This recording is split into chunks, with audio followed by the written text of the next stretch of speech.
He looked at his pregnant wife across the conference table and laughed. He called her a waitress. He called her a liability. He gave her $50,000 and a used Honda and told her to go find an apartment in Queens. Then he popped champagne with his mistress.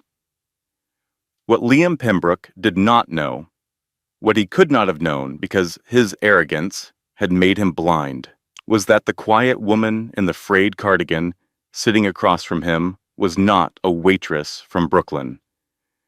She was the hidden heir to a $12 billion empire. The bank he borrowed money from, she owned it. The building they were sitting in, she had approved the invoice for the conference table. The divorce papers, he was so desperate for her to sign, they were not her death warrant. They were his. He thought he was throwing away a burden. He was throwing away a leviathan. And the baby she was carrying, the baby he told her never to call him about, that baby was about to unlock a fortune that would make his millions look like pocket change. This is the story of a man who mocked his pregnant wife, signed away his rights to her assets, and discovered that the woman he called a nobody was the most powerful person he had ever met. This story is a reminder that silence is not weakness and patience is not surrender. The people who underestimate you the most are the ones least prepared for what you become. If you have ever been told you were not enough by someone who never bothered to see what you were really made of, drop a comment below and tell me. Would you have sent that check for $12.50, or would you have given him nothing at all? Hit that like button if this story gave you chills. And if you are new here, subscribe and ring the bell, because every week we bring you stories about the quiet ones who turned out to be the most dangerous people in the room. See you in the next one. A signature can cost you everything, or it can buy your freedom. In downtown Manhattan, on the 40th floor of a glass and steel tower that bore his name in brass letters, Liam Pimbrook believed he was about to correct the biggest mistake of his life. He sat in the leather chair at the head of the conference table, spinning a Mont Blanc pen between his fingers, and he looked at the woman sitting across from him the way a man looks at a receipt he is about to throw away. She was nothing to him now. Less than nothing. She was a line item he was crossing out. The air conditioning in the conference room of Pimbrook and Associates was set to 65 degrees. This was deliberate. Liam kept every meeting room at that temperature because he had read in a business psychology book that cold environments made opponents anxious, made them rush through negotiations, made them eager to sign anything just to get out of the room. It was one of his favorite tricks. He had dozens of them. He collected power moves the way other men collected watches. But Sariah was not shivering. She sat perfectly still in a chair that cost more than most people's monthly rent, her hands folded in her lap, her eyes lowered to the mahogany conference table. She was wearing a cardigan that had been washed so many times the elbows had gone thin and pale. Her dark hair was pulled back in a simple ponytail. She wore no makeup, no jewelry except the wedding band she would be removing in a few minutes. She was 5 months pregnant. The curve of her belly was visible beneath the cardigan, but Liam had not looked at it. He had not looked at it in weeks. He had stopped seeing her body as something that mattered to him around the same time he started seeing Vanessa's. Standing to Liam's right, positioned like a lieutenant at a general's shoulder, was Vanessa Galt. She was tall and angular, dressed in a charcoal Versace suit that fit her, like it had been sewn directly onto her body. Her blonde hair was pulled back in a severe chignon. Her smile was the kind of smile that made people check their wallets. Vanessa was the chief financial officer of Pimbrook and Associates. She was also, as of 6 months ago, the woman Liam came home to when he stopped coming home to Sariah. She was brilliant with numbers, ruthless with people, and she looked at Sariah the way a cat looks at a mouse it has already decided is not worth eating. Liam tossed a document across the table. It was thick, bound in a blue legal cover, and it landed in front of Sariah with a heavy thud that echoed in the cold room. "Are we doing this?" Liam said. "Or are you going to sit there and cry first?" Sariah did not cry. She did not look up. She placed one hand on the document and slid it closer to her, the way someone might pull a book toward them at a library. Liam leaned back in his chair and spread his arms wide, a gesture that was meant to communicate dominance, but mostly communicated that he had never been told no by anyone who mattered. "The settlement is generous, Sariah. More generous than you deserve, frankly. You keep the Honda. I am giving you $50,000 in cash. That is more money than you have ever seen in your entire life. In return, you sign the NDA, you waive spousal support, and we do a complete severance of assets. That means neither of us has any claim to the other's future earnings, debts, or properties. Clean break. You go your way, I go mine." He paused for effect, glancing at Vanessa, who gave him a small, approving nod. "The company is going public next quarter," Liam continued. "Pimbrook and Associates is about to be listed on the NASDAQ. The IPO will value the firm at $300 million. I cannot have a dependent dragging down my asset profile. My lawyers, my bankers, my investors, they all need to see a clean balance sheet. And frankly, Sariah, you are a liability." Vanessa stepped forward, her heels clicking on the polished floor like a metronome counting down the seconds of Sariah's old life. "Sariah, sweetie," Vanessa said, her voice dripping with the kind of sympathy that is really just cruelty wearing a dress. "We know this is hard, but Liam has outgrown this. He needs a partner who understands the world he is building, someone who speaks the language of power. You are a wonderful person, I am sure, but you are not that person. Take the money. You will need it for diapers." Sariah's hand rested on her belly. It was a small movement, almost imperceptible, but it was the first time she had moved since sitting down. She looked up. Her eyes were tired. There were shadows beneath them that spoke of sleepless nights and silent crying in bathrooms where no one could hear, but her eyes were dry, completely dry. "You think I am a leech, Liam?" she asked. Her voice was soft, almost inaudible in the refrigerated air. "I think you are a waitress I made the mistake of marrying," Liam snapped. The contempt in his voice was so thick it was almost physical. "I pulled you out of that diner in Brooklyn. I gave you a house in Greenwich. I gave you a life. And what did you do? You stayed home. You got pregnant. You have no ambition, no drive, no understanding of what it takes to build something." Vanessa understands power. She understands the market. She understands me. "You understand nothing." Sariah was quiet for a moment. Then she said something that made the room go very still. "The mezzanine loan you took from Blackwood Capital last week," Sariah said. Her voice was steady, a flat monotone that carried no emotion at all. "The interest rate is prime plus 4. You use the Greenwich house as collateral. If the IPO fails, you lose the house. And if you divorce me today, the bank might call the loan early unless you have a guarantor. Have you thought about that?"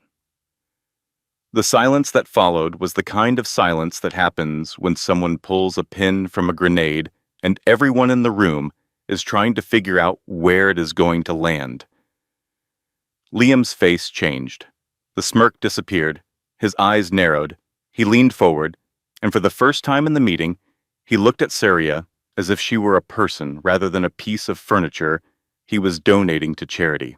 "How the hell do you know about the Blackwood deal?" he asked. His voice was low and dangerous.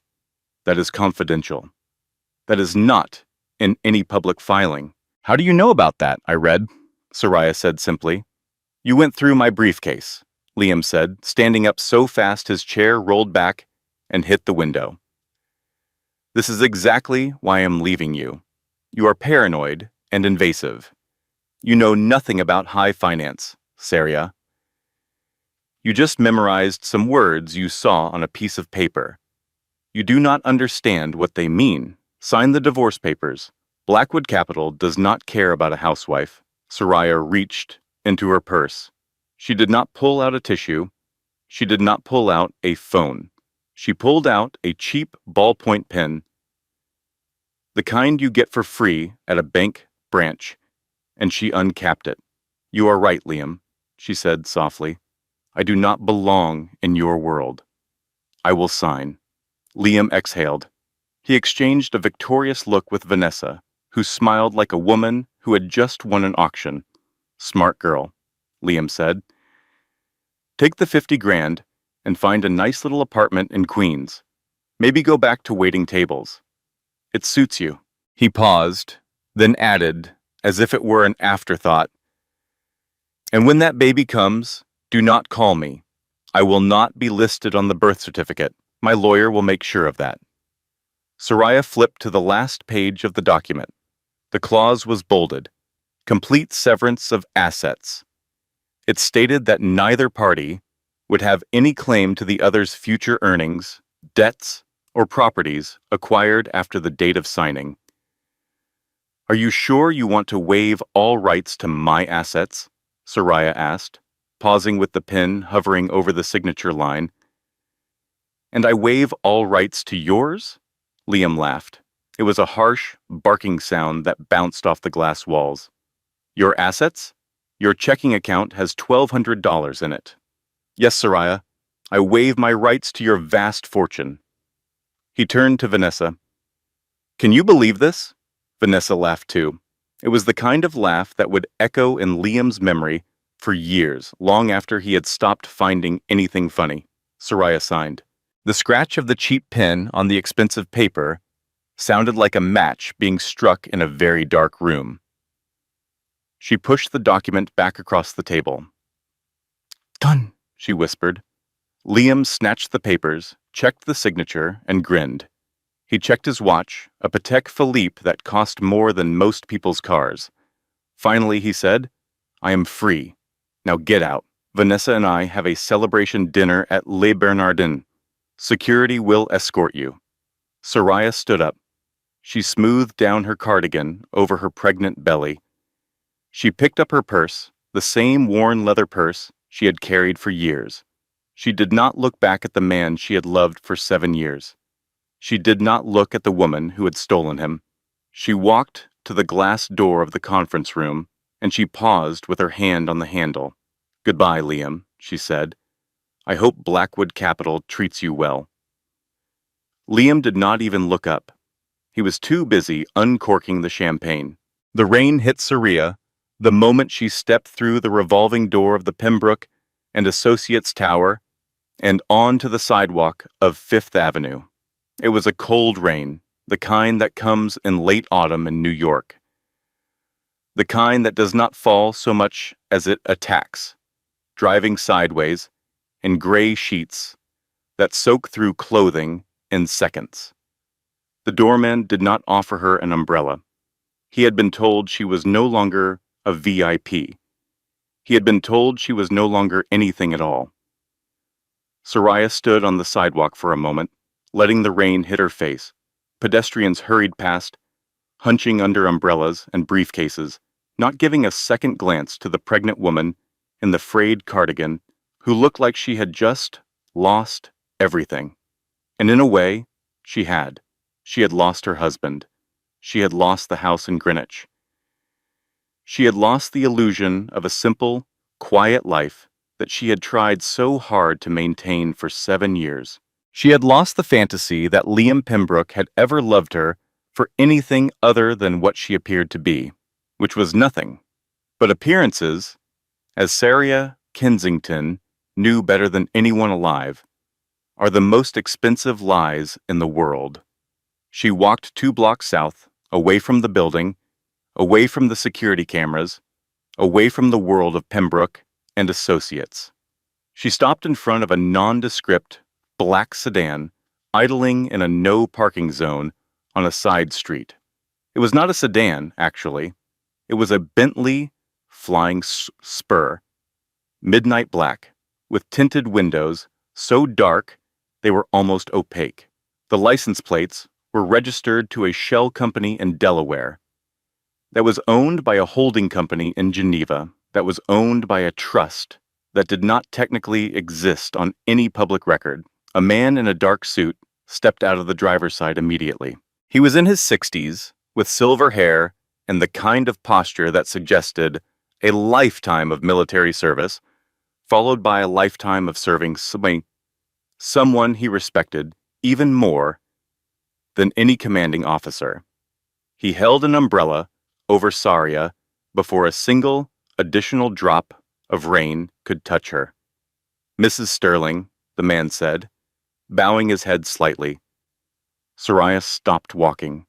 Something changed in her face. It was not dramatic. It was not a movie transformation with swelling music and slow-motion hair flipping. It was subtler than that, and far more frightening. The softness left her eyes, the slight hunch of her shoulders, the posture of a woman who had spent 7 years making herself small so that her husband could feel big. That posture straightened like a steel rod clicking into place. The hesitation in her voice, the quietness, the deference, all of it vanished like smoke in wind. "It is Miss Kensington now, Alfred," Sariah said. Her voice was different, not louder, but harder, more precise. The voice of a woman who was done pretending. "My apologies, Miss Kensington," Alfred said, opening the rear door. "Mr. Cole is waiting for you at the private hangar. The jet is fueled for Zurich. Standing by for your instructions." Sariah slid into the leather interior of the Bentley. The contrast was so sharp, it was almost violent. 30 seconds ago, she had been standing in the rain, looking like a woman who could not afford an umbrella. Now she was sitting in a car that cost more than Liam's Porsche. Pulling out a phone that was not the cracked iPhone 8 she used around Liam, but a secure satellite phone that she kept hidden in a compartment sewn into the lining of her purse. She dialed a number from memory. "Harrison," she said. The voice that answered was deep, gravelly, and carried the weight of a man who had spent 30 years in courtrooms making powerful men weep. "Sariah," Harrison Cole said, "the most feared corporate litigator in New York, and the man who had been waiting for this phone call for 7 years. Did he sign?" "He signed," Sariah said. She watched the rain streak against the tinted windows as Alfred pulled the Bentley smoothly into traffic. "He mocked me, Harrison. He told me to go back to waiting tables. He told me the baby did not matter. He said, I had no ambition." There was a pause on the line. Then Harrison Cole said, very quietly, "He is a fool." "He is worse than a fool," Sariah replied. "He is a fool who borrowed money from his own wife and does not know it." She let that sentence hang in the air for a moment, because it was the kind of sentence that deserved its own silence. "Blackwood Capital," Harrison said. "He still has no idea?" "None," Sariah confirmed. "He thinks Blackwood is just a lender. He has no idea it is a subsidiary of the Kensington Group. He borrowed $4.2 million from a bank that I control, used the house I lived in as collateral, and then he threw me out of that house. The irony is almost too perfect to be real." "What are your instructions?" Sariah placed her free hand on her belly. She felt the baby move, a small flutter, like a bird testing its wings. "Activate the clause on the loan," she said. "The divorce papers are signed. The asset severance is legally binding. He waived all rights to my assets, which means he waived his protection against my companies. Foreclose on Greenwich tonight." "Tonight?" Harrison asked. "That is aggressive. He canceled my health insurance today, Harrison. I am 5 months pregnant, and he canceled my health insurance He did not even tell me. I found out when I tried to schedule my prenatal appointment last week, and the system showed my coverage as pending termination. He was planning this for weeks. He wanted me to have nothing. So tonight, yes, take the house. And the company? The takeover? Sariah paused. This was the part that required patience, and patience was the weapon she had spent 7 years sharpening. Not yet, she said. The trust does not fully activate until Elise is born. Elise? Harrison asked. The baby, Sariah said. I am naming her Elise, after my grandfather. After Elias Kensington, Harrison said softly. The man who built half the infrastructure of the East Coast. That is a heavy name for a little girl. She will grow into it, Sariah said. But until she is born, I do not have full control of the Kensington Group. I have operational access through the shell companies, enough to trigger the Blackwood Clause and seize the house. But the full trust, the billions, the board seats, the controlling shares in the shipping lines, and the real estate portfolio and all of it, that requires the birth of my first child. My grandfather put that condition in his will. He said the Kensington fortune should only pass to someone who understood what it meant to protect something more important than money. How long after the birth? 30 days for the trust to clear probate confirmation. That is the law. So here's what we do. We take the house tonight. We let Liam panic. We let him scramble for the IPO, but we do not touch Pimbrook and associates until the trust is fully activated and I have legal control of every asset in the Kensington portfolio. We move slowly, Harrison. We move perfectly. I have waited 7 years. I can wait 4 more months. And if he fights back before then, if he figures out who you are, Sariah smiled. It was the first smile she had allowed herself in months, and it was not warm. It was the smile of a woman who had been playing chess while everyone around her thought she was doing a crossword puzzle. He will not figure it out, she said. He thinks I am in Queens crying into a pillow. That is his weakness, Harrison. Liam only sees what he wants to see. He wanted to see a waitress, so that is what he saw. He wanted to see a nobody, so that is what I gave him. He has spent 7 years looking at a billionaire and seeing a burden. He is not going to suddenly develop insight. She reached into the seat pocket and pulled out a small leather case. Inside was a makeup wipe.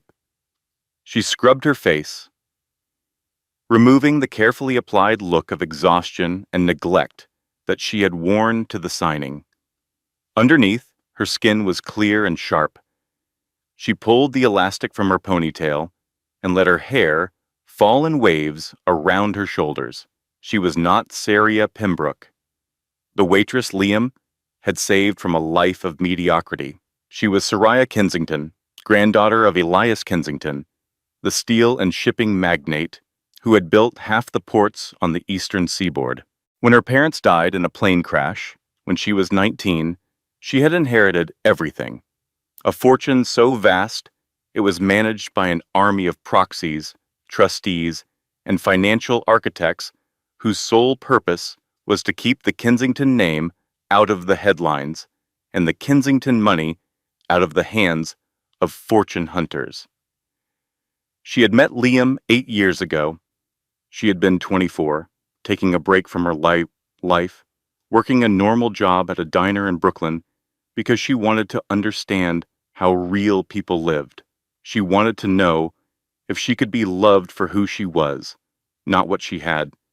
She poured coffee and scrambled eggs, and she met a young, hungry Wall Street associate who tipped well and smiled at her like she was the most beautiful thing he had ever seen. She fell in love with his drive. She thought he loved her for her. She hid the money to be sure. She was sure now. He did not love her. He loved money. And he had just signed away his right to hers. Alfred, Sariah said to the driver. Yes, ma'am. Cancel Zurich for now. Take me to the apartment in Brooklyn. I need to rest. The baby has been kicking all day. Very good, ma'am. And shall I have the tailor on standby? For when you are ready? Sariah looked at her hand where her wedding ring used to be. The skin was pale, indented from 7 years of wearing a band that had never meant what she thought it meant. Yes, she said, there is a gala in Zurich in a few months. The Global Economic Summit. Liam will be there, trying to sell his IPO to anyone who will listen. I think it is time I introduce myself properly, but not yet. First we take his house, then we take his money, then we take his company, and we do it all with the document he signed today. He wanted a clean break. I am going to give him the cleanest break in the history of Wall Street. She looked out the window at the Manhattan skyline, the towers of glass and steel that Liam thought he ruled. He thinks he is a shark, she said quietly. He does not know he has been swimming with a leviathan. The champagne at Le Bernardin tasted like victory. Liam held the crystal flute up to the light, admiring the golden bubbles, the way a man admires his own reflection. Across the white tablecloth, Vanessa was radiant, flushed with triumph, already planning the next phase of their life together, now that the obstacle, as she privately referred to Sariah, had been removed. We need to gut that kitchen in Greenwich, Vanessa said, slicing into a seared scallop with surgical precision. It is so domestic. I want clean lines, industrial chic, marble and steel, something that says power couple, not soccer mom. Liam reached across the table and took her hand. Do whatever you want, babe. By this time next quarter, the IPO will value the firm at $300 million. You can renovate the entire house. Hell, buy a new one. We are about to be very, very rich. Vanessa smiled, but her eyes were already doing calculations. She was always doing calculations. That was what Liam loved about her, and what he should have feared. What about the baby? Vanessa asked, her smile tightening almost imperceptibly. She is going to try to use it against you. Child support. Custody demands. That baby is a liability, Liam. My lawyer already handled it, Liam said, waving his hand dismissively. I am not listed on any prenatal records. The divorce settlement has a full asset severance. She waived spousal support. And honestly, what judge is going to give her anything?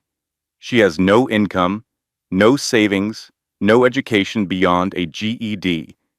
She was a waitress when I found her, and she will be a waitress when I am done with her. The baby is her problem now. He lifted his glass again. To freedom, he said. To power, Vanessa corrected, clinking her glass against his. Liam's phone buzzed against the white tablecloth. He frowned. It was 11:30 at night. The call was from Maria, the housekeeper at the Greenwich estate. Maria had been with the house for 15 years. She never called this late unless something was wrong. Probably calling to ask when Sariah is coming back to pick up her knitting, Liam joked, answering the call on speaker so Vanessa could share the amusement. Maria, what is it? I am at dinner. The voice that came through the phone was not amused.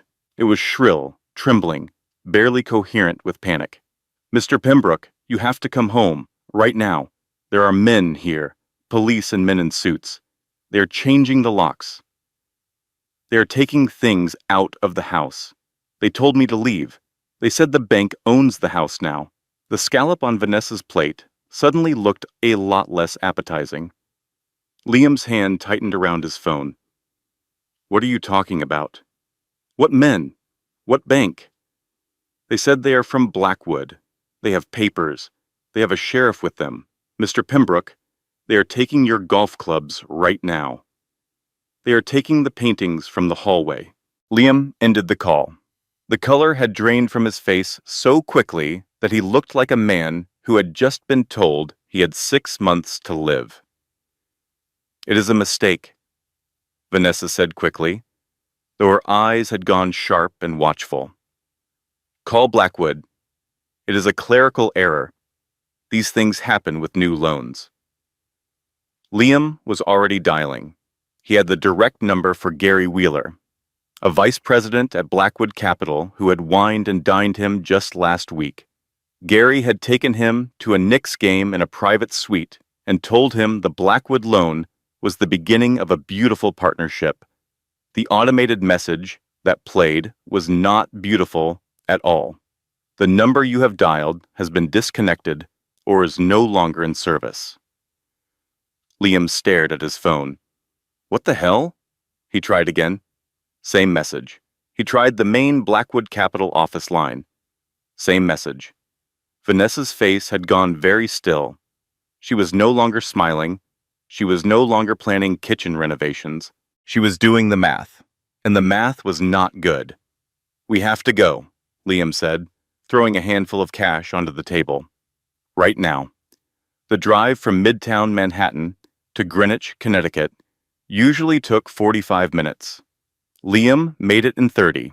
His Porsche, 911, carved through traffic on Interstate 95 like a bullet through butter, weaving between lanes, running yellows that were really reds, while Vanessa gripped the door handle and said nothing. When they turned onto the long gravel driveway of the Greenwich estate, the scene that greeted them looked like something from a movie about someone else's worst day. Two large moving trucks blocked the circular drive. A sheriff's cruiser sat near the fountain, its lights rotating in silent blue and red flashes that painted the white columns of the house in alternating colors of authority. Men in dark jumpsuits were carrying furniture out of the front door.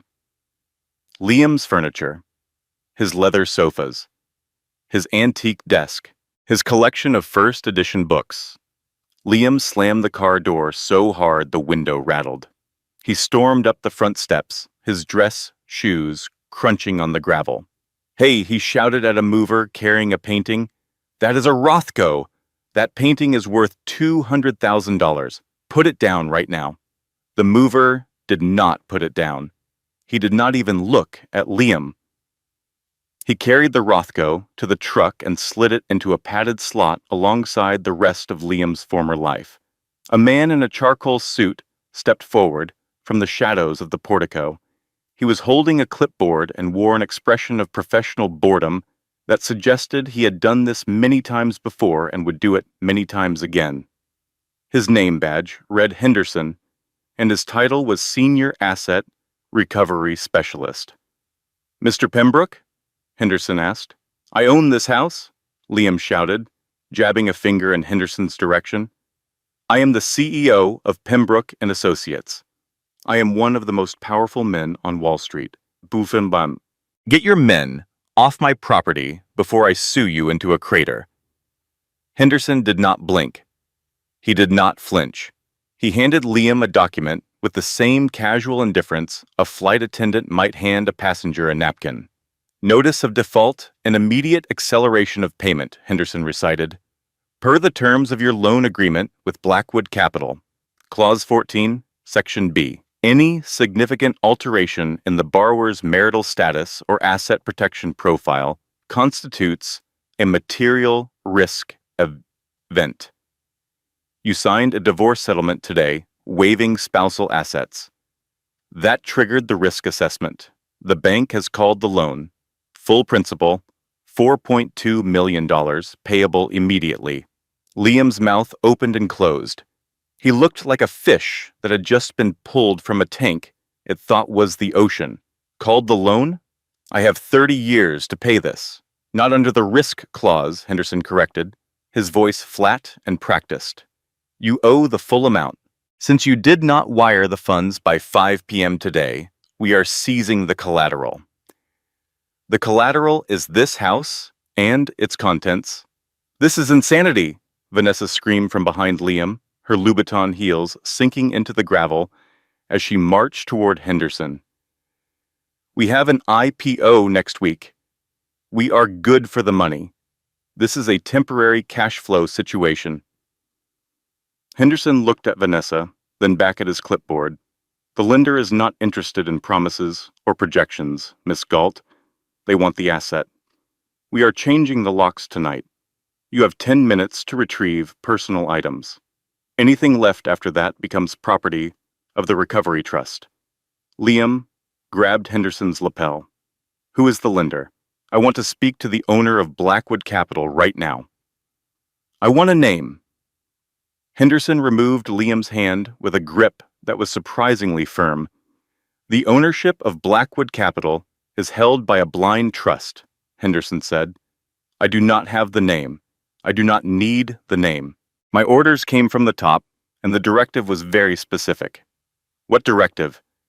Henderson looked Liam directly in the eyes for the first time. Scorch the earth. Those two words hung in the cold night air like a verdict. Liam stood there, stunned, as a mover walked past him carrying his golf bag. His custom-fitted Callaway clubs, the ones Vanessa had given him for his birthday, were being loaded into a truck like groceries. Liam, Vanessa hissed, pulling him aside. Her voice was low and urgent and very, very scared. Fix this. If the investors find out you lost your house a week before the IPO, the stock price will collapse before it even launches. We will be finished. I cannot fix it tonight, Liam snapped. We will stay at a hotel. I will call my lawyers in the morning. We will sue Blackwood for wrongful foreclosure. We cannot stay at a hotel, Vanessa whispered. Your credit cards, the corporate Amex, they are all tied to the Blackwood credit line. If they have frozen the account, then the cards are dead. Liam pulled out his wallet. He opened his phone and tried to book a room at the Greenwich Hyatt. Declined. He tried his personal visa. Declined. He tried the backup MasterCard he kept for emergencies. Declined. He looked up at the mansion he had bragged about at every dinner party for the last 5 years. The lights were being turned off, room by room, like candles being extinguished at the end of a vigil. Within minutes, the entire house was dark. He was standing in the driveway of his own former home, in a suit that cost $5,000, with a woman who spent $300 on a single haircut, and he could not afford a motel room. And then, like a crack of lightning through the fog of his confusion, a memory hit him. A voice. Sariah's voice. Quiet and steady in that freezing conference room. The mezzanine loan from Blackwood Capital. If we divorced today, the bank might call that loan. She knew, Liam whispered. The realization was physical. He felt it in his chest, like a punch that landed after a delay. She asked me about the loan. She knew about the clause. She knew this would happen, Vanessa scoffed, but her voice trembled slightly. Sariah, please. She probably just repeated something she overheard. She does not even know what a mezzanine loan is. She is a nobody, Liam. She is a waitress from Brooklyn who got lucky when you married her. But as the rain began to fall again, soaking through Liam's bespoke suit and ruining Vanessa's silk blouse, Liam was not so sure. For the first time since the day he met Liam Pimbrook in that diner in Brooklyn, he felt a flicker of something he had not felt in years. It was not guilt. It was not regret. It was fear. Because somewhere in the back of his mind, in the part of his brain that was actually good at reading people when he bothered to use it, Liam Pimbrook had the sudden, nauseating feeling that he had not been the one doing the leaving today. He had been the one who was let go. 2 days after Sariah signed the divorce papers, she woke up in a studio apartment in Brooklyn that smelled like paint thinner and old radiator heat. The apartment was on the 3rd floor of a walk-up building on Atlantic Avenue, the kind of building where the hallway lights flickered and the mailboxes in the lobby were dented from decades of frustration. Harrison Cole had rented it for her under a shell company name, paying 6 months in advance in cash. It was small, clean, and completely empty except for a mattress on the floor, a folding chair, and a cardboard box that served as a nightstand. This was not the life of a billionaire's granddaughter. This was the life of Sariah Pimbrook, the woman on paper, the woman the world could see. And until the baby was born and the trust activated, the woman on paper was all she could afford to be. Sariah sat on the edge of the mattress, her hand on her belly. Elise was moving this morning, rolling and pushing, and Sariah imagined her daughter swimming in there, testing the walls of her small world, getting ready for the bigger one. "Good morning, little girl," Sariah whispered. "We have a big day today. Mama has a doctor's appointment." She got dressed slowly. Her back ached. Her feet were swollen. 5 months pregnant and living in a third-floor walk-up with no elevator was not what any obstetrician would recommend, but it was what she had. She put on the same cardigan she had worn to the divorce signing, the same worn shoes, and she walked 4 blocks to the clinic where she had been receiving prenatal care for the past 3 months. The clinic was in a medical building near Brooklyn Heights. It was a good practice, recommended by a friend years ago when Sariah still had friends who knew her as a normal person. The waiting room was painted in soft pastels and filled with other pregnant women reading magazines and checking their phones. Sariah signed in at the front desk and sat down. After 10 minutes, the receptionist called her name. "Mrs. Pimbrook? Could you come up to the desk, please?" Sariah walked to the counter.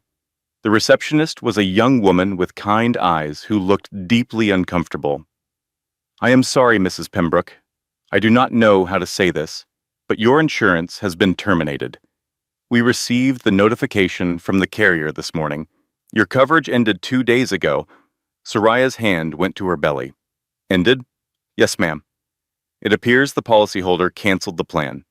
You were listed as a dependent on a corporate group policy through Pimbrook and Associates. The policyholder removed you, effective the date of your, the receptionist glanced at her screen, the date of your divorce filing." Sariah stood very still. She had known this was coming. She had expected it, even planned for it in a distant, strategic way.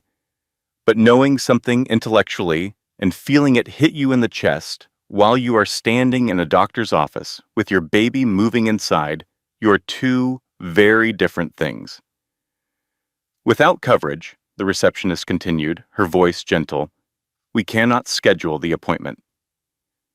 The out-of-pocket cost for prenatal care, including the ultrasound you are due for today, would be over $2,000, and the delivery itself, depending on complications, could be anywhere from $15,000 to $40,000. "I understand," Sariah said. Her voice did not break, but something behind her eyes shifted. "Thank you for letting me know." She turned and walked out of the clinic. The automatic doors slid open, and the cold air hit her like a wall. It was raining again. Now, if you have ever been 5 months pregnant and standing in the rain outside a doctor's office that just turned you away because the man who was supposed to love you canceled your health insurance without telling you, then you know what Sariah felt in that moment. And if you have never experienced that, I want you to imagine it.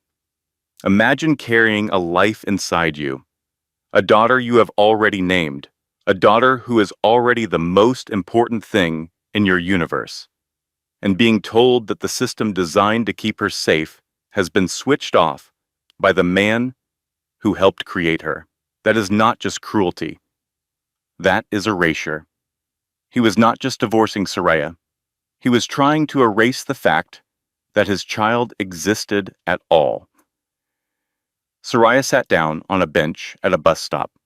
The rain soaked through her cardigan within minutes. She could feel the cold seeping into her bones, and she could feel Elise moving inside her, oblivious to the storm, trusting completely that her mother would keep her warm. She pulled out her phone, not the satellite phone, the regular one, the cracked iPhone 8. She called Harrison Cole. Harrison picked up on the first ring. "Talk to me." "He canceled my insurance," Sariah said. Her voice was steady, but there was a tremor underneath it, like a bridge vibrating before it breaks. "The clinic turned me away. I have no prenatal care. When did the coverage end?" 2 days ago, the day he filed for divorce. He planned it, Harrison. He timed the cancellation to coincide with the filing. He wanted me to have nothing. No house, no money, no medical care. He wanted me to show up at that clinic and be humiliated. That son of a... Harrison started, then stopped himself. Give me 2 hours. I will set up private care through the Kensington Medical Fund. There is an OBGYN at Mount Sinai who is on retainer to the trust. I will route payment through a shell company. Liam will never see it. How long until I have full access to everything, Harrison? After Elise is born, 30 days for the trust to clear probate confirmation. Your grandfather built this lock for a reason.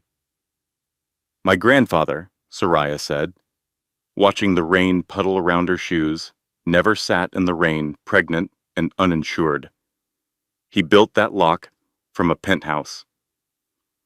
And there was a pause. Then Harrison said, I know this is hard, Sariah. Hard? Sariah laughed, and the laugh was so raw, it startled a pigeon on the bench beside her. I am worth more than most countries, Harrison. I control shipping lanes that move 10% of the global supply chain.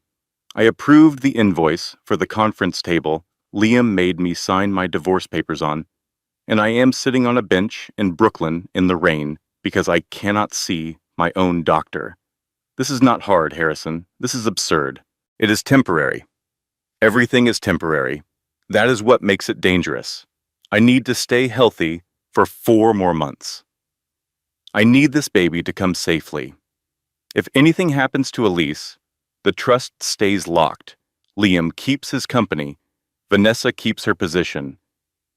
They win. They win because they took away my health insurance. They are not going to win, Harrison said, and his voice had the quiet conviction of a man who had spent 3 decades making sure the wrong people never won. I will have the Mount Sinai appointment set up by this afternoon. Private room, private billing, no paper trail that connects to Kensington. In the meantime, go home, get warm, get dry. And Sariah? Yes, that baby is going to be fine. And when she is born, we are going to make Liam Pimbrook wish he had never learned how to spell his own name. Sariah hung up. She sat on the bench for another minute, letting the rain fall. Then she stood up, placed both hands on her belly, and whispered to her daughter, I know this does not look like much right now, baby girl, but I promise you, one day, I am going to show you exactly what your mama is made of. She walked home in the rain. 4 blocks. No umbrella, no car, no husband, no insurance, but she was not broken. She was loading. Vanessa Galt had a rule. She never worried about women who cried. Crying women were defeated women. They were harmless. They were already beaten. The women Vanessa worried about were the ones who went quiet. Sariah had gone very quiet. It had been 3 weeks since the divorce, and Vanessa had heard nothing from her. No angry phone calls, no lawyer letters demanding more money, no sobbing voicemails at 2 in the morning. Just silence. And silence, in Vanessa's experience, either meant that someone had given up completely or that they were planning something. Vanessa was not the kind of woman who left anything to chance. She was sitting in her new office at Pimbrook and Associates, which was technically Liam's old office, because Liam had been sleeping on his college friend's couch for the past 3 weeks and had not been functioning at what anyone would call a professional level. The foreclosure had rattled him. He was making phone calls 18 hours a day, trying to secure new financing for the IPO, and he was failing. No bank wanted to touch a CEO who had lost his house to a loan default. It raised questions about judgment. It raised questions about risk. Vanessa had been running the firm in his absence with Sam, which suited her perfectly. She had always been the brains of the operation. Liam was the face, the handshake, the name on the door. Vanessa was the one who actually knew where the money was, and right now, she needed to know where Sarah was. Vanessa picked up her phone and called the head of HR. Jennifer, she said, I need you to pull the archived insurance records for Sarah Pimbrook. Her coverage was under the corporate group plan. The records came through in an email 20 minutes later. Vanessa scanned them with the speed and precision of a woman who had built her career on reading financial documents the way other people read novels. And there it was. Under recent claims, a prenatal blood panel, an ultrasound at 20 weeks, vitamins prescribed for pregnancy-related anemia. Sariah was pregnant. Vanessa set down her phone. She stared at the wall for a long time. The pregnancy changed everything. A baby meant potential child support claims that could survive any NDA. A baby meant a biological connection to Liam that Vanessa could never sever. A baby meant sympathetic judges and weepy juries if anything ever went to court. A baby meant the media would frame Sariah as the victim and Vanessa as the villain.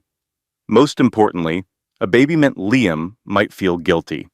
And a guilty Liam was a weak Liam, and a weak Liam was useless to Vanessa. She had to neutralize this threat.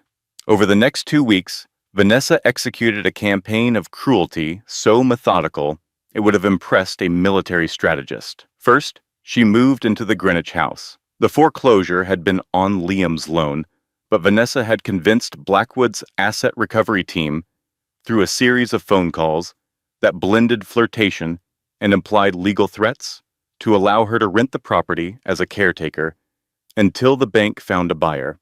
She moved in the same day Sariah moved out. She unpacked her Louis Vuitton luggage in the master bedroom that still smelled faintly of Sariah's lavender shampoo. That evening, she posted a photograph on Instagram. It showed her standing in the foyer of the Greenwich house, wearing a silk robe, holding a glass of champagne. The caption read, "Finally home. Heart emoji." She knew Sariah's former friends would see it. She wanted them to see it.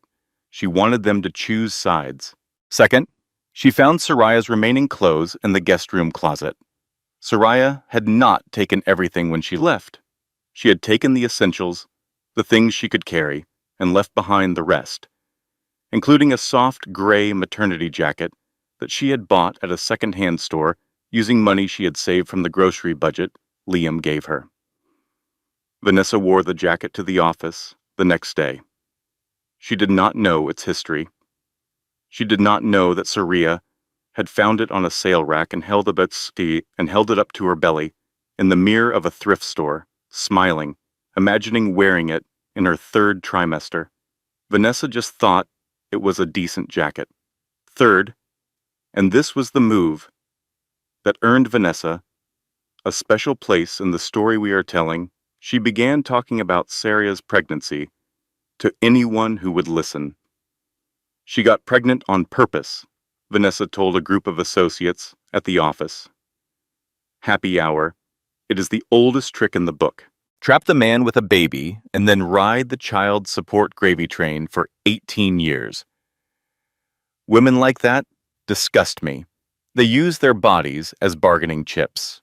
Liam was smart to get out when he did. The associates nodded, because that is what people do when the most powerful woman in the building tells them how to feel about something. Fourth, Vanessa convinced Liam to take one more step. She drafted a new life insurance beneficiary form and placed it on Liam's desk. "You need to remove Sariah from your life insurance policy," Vanessa told him. "She is no longer your wife. I should be the primary beneficiary. And the child writer, that needs to come off too. You are not acknowledging this baby. Remember? You told her you would not be on the birth certificate. If you leave the child writer on the policy, it implies paternal acknowledgement." Liam signed the form without reading it. He had been signing a lot of things without reading them lately. But Vanessa was not done.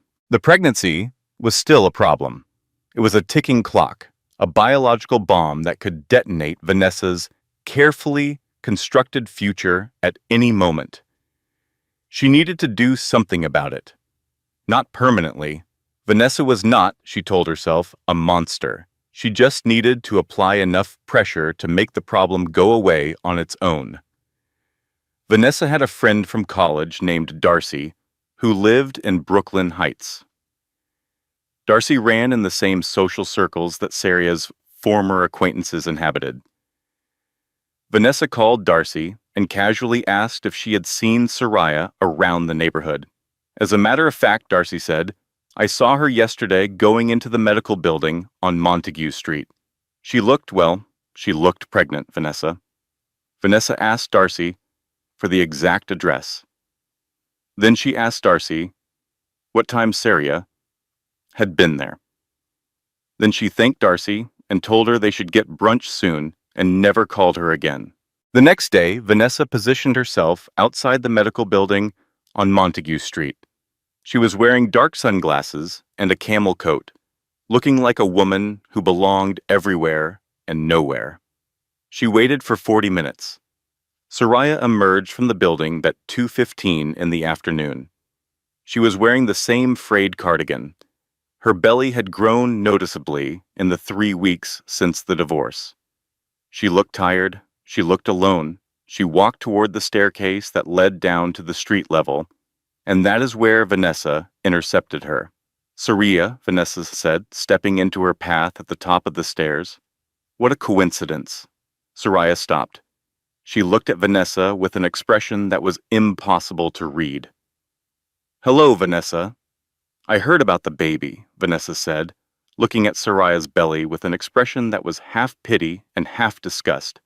Is it Liam's? Or did you branch out? It was designed to wound, and it did. But Sariah did not react. She simply said, Please move, I need to get to the subway. Of course, Vanessa said, stepping aside. But as Sariah moved past her to descend the stairs, Vanessa's shoulder drove forward. It was not a bump. It was a strike. Targeted, precise, aimed directly at Sariah's side. Sariah stumbled. Her feet slipped on the top step. She reached for the railing, but her hand closed on air. She fell. It was only 4 steps. But 4 steps is an eternity when you are 5.5 months pregnant and falling forward, and you cannot protect your belly because your arms are pinwheeling for balance. That does not come. Sariah hit the landing hard. She landed on her side, her arm taking most of the impact, but her belly struck the edge of the bottom step. The pain was immediate and enormous, a deep, tearing ache that radiated through her entire body. Oh my God, Vanessa gasped, loud enough for the 2 witnesses on the sidewalk to hear. Sariah, are you okay? I am so sorry. I did not see you there. See you. Someone call 911, please. She fell. Sariah lay on the landing, both hands wrapped around her belly, her face white with pain and terror. Elise? She whispered. Elise, please. The ambulance arrived in 7 minutes. 7 minutes of Sariah lying on cold concrete, feeling for movement inside her, praying to every force in the universe that her daughter was still alive. The EMTs loaded her onto a stretcher and rushed her to Brooklyn Methodist Hospital. In the emergency room, a doctor performed an ultrasound while Sariah gripped the sides of the bed so hard her knuckles went white. 6 seconds of silence. The doctor stared at the screen, the ultrasound wand pressed against Sariah's belly. The only sound in the room was the hum of the machine and Sariah's breathing, which was fast and shallow and terrified. Then a sound, a rapid, rhythmic sound, a heartbeat. The baby's heartbeat is strong, the doctor said. Sariah let out a breath that she felt like she had been holding for her entire life. But, the doctor continued, in that single word, but was a knife that sliced through the relief like a blade through paper. There is a partial placental abruption. Part of the placenta has separated from the uterine wall. It is minor, but it is there. Mrs. Pimbrook, you need complete bed rest for the next 2 weeks, minimum. No walking beyond the essentials, no stress, no physical exertion of any kind.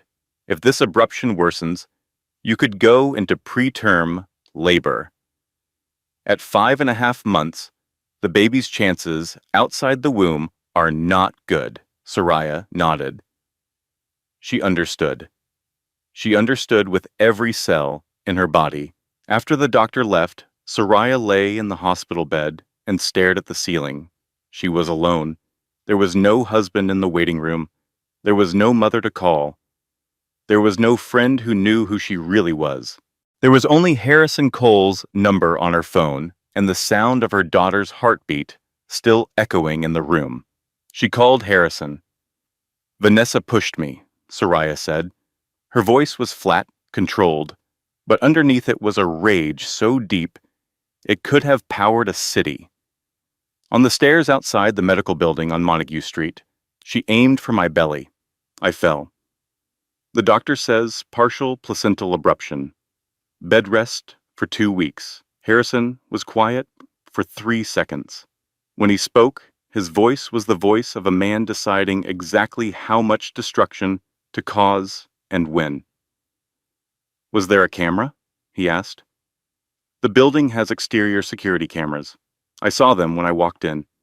I will have the footage pulled within the hour," Harrison said. "Sariah, this changes the timeline. If Vanessa is willing to physically assault a pregnant woman, we need to consider accelerating." "No," Sariah said. Her voice was iron. "We stay on plan. If I lose control now, I lose everything. The trust does not activate until Elise is born. If I reveal myself now to press charges against Vanessa, Liam will find out who I am. He will contest the divorce. He will claim fraud. The asset severance will be voided. He will get his hands on the Kensington portfolio. I am not giving him that. Not because he pushed me down the stairs." She paused. "Harrison," she said. "Yes. If I lose this baby, the trust stays locked. Liam's company survives. Vanessa wins." "Then we do not lose this baby," Harrison said. "I am not just protecting my inheritance, Harrison." Sariah's voice cracked for the first time. "I am protecting my daughter. This is not about money anymore. I do not care about the shipping lanes or the real estate or the bank. I care about Elise. I care that she is born safe and healthy and far away from these people. The money is just the weapon. She is the reason. We will get the footage. We will file it. We will hold it. And when the time is right, Vanessa Galt will answer for what she did today. I promise you that." Sariah hung up. She placed both hands on her belly and felt Elise kick. A strong kick. A defiant kick. As if the baby was saying, "I am still here, Mama." And Sariah, lying in a hospital bed in Brooklyn, bruised, alone, terrified, and more dangerous than anyone in New York City knew, said to her daughter, "I know you are, baby girl, and you are going to stay right where you are until you are ready. Your mama has got you. Nobody is going to take you from me. Not Vanessa, not Liam, not anyone." She closed her eyes. She did not sleep. She planned. News travels fast in the world of expensive suits and cheap morals. Within 48 hours of Sariah's fall, Vanessa knew the pregnancy had survived.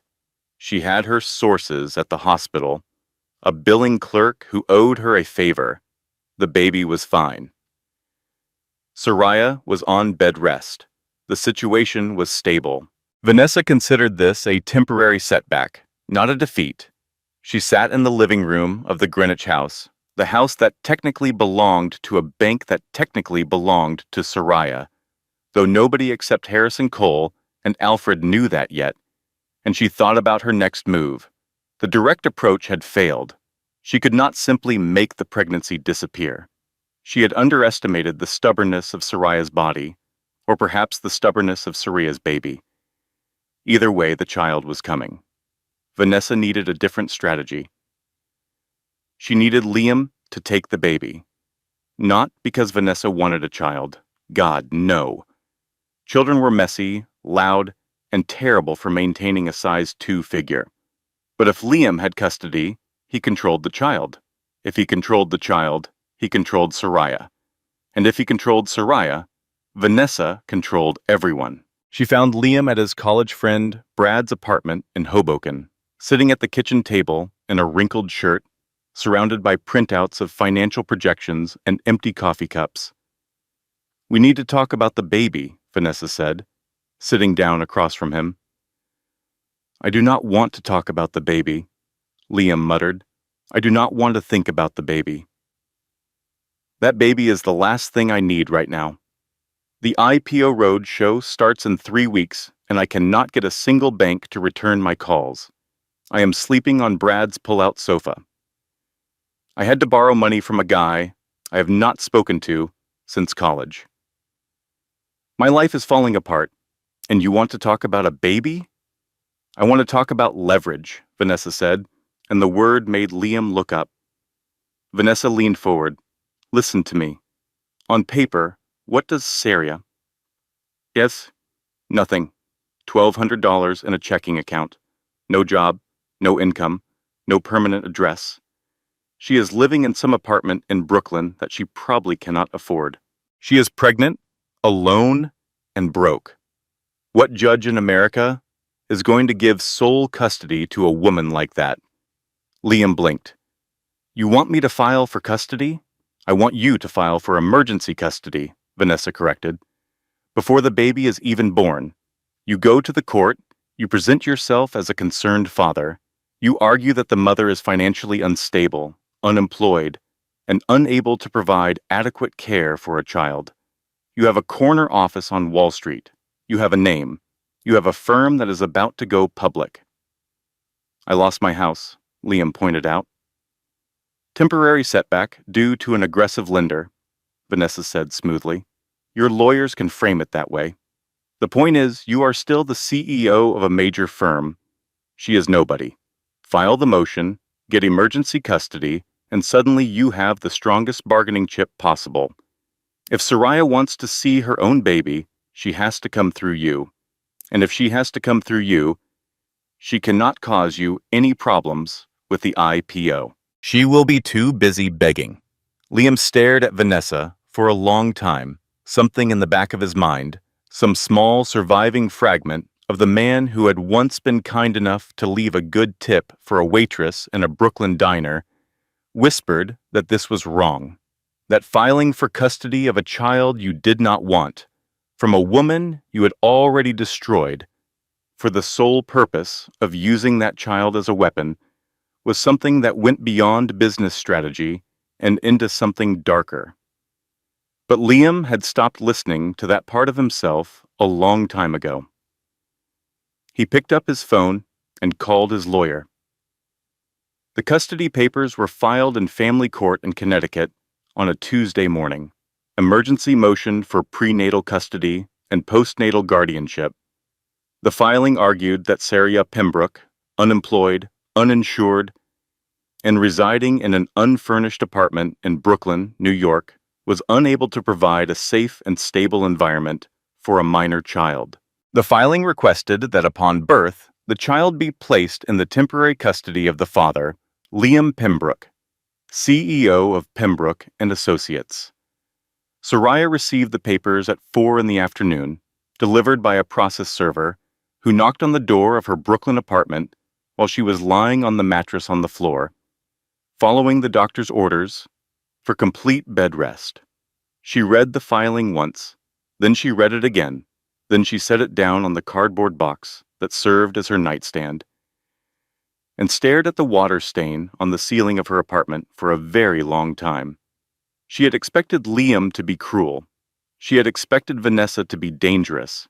She had prepared for financial warfare, legal maneuvering, and corporate sabotage. She had not prepared for this. He was trying to take her daughter, not because he wanted Elise, not because he loved her, not because he had any interest in being a father.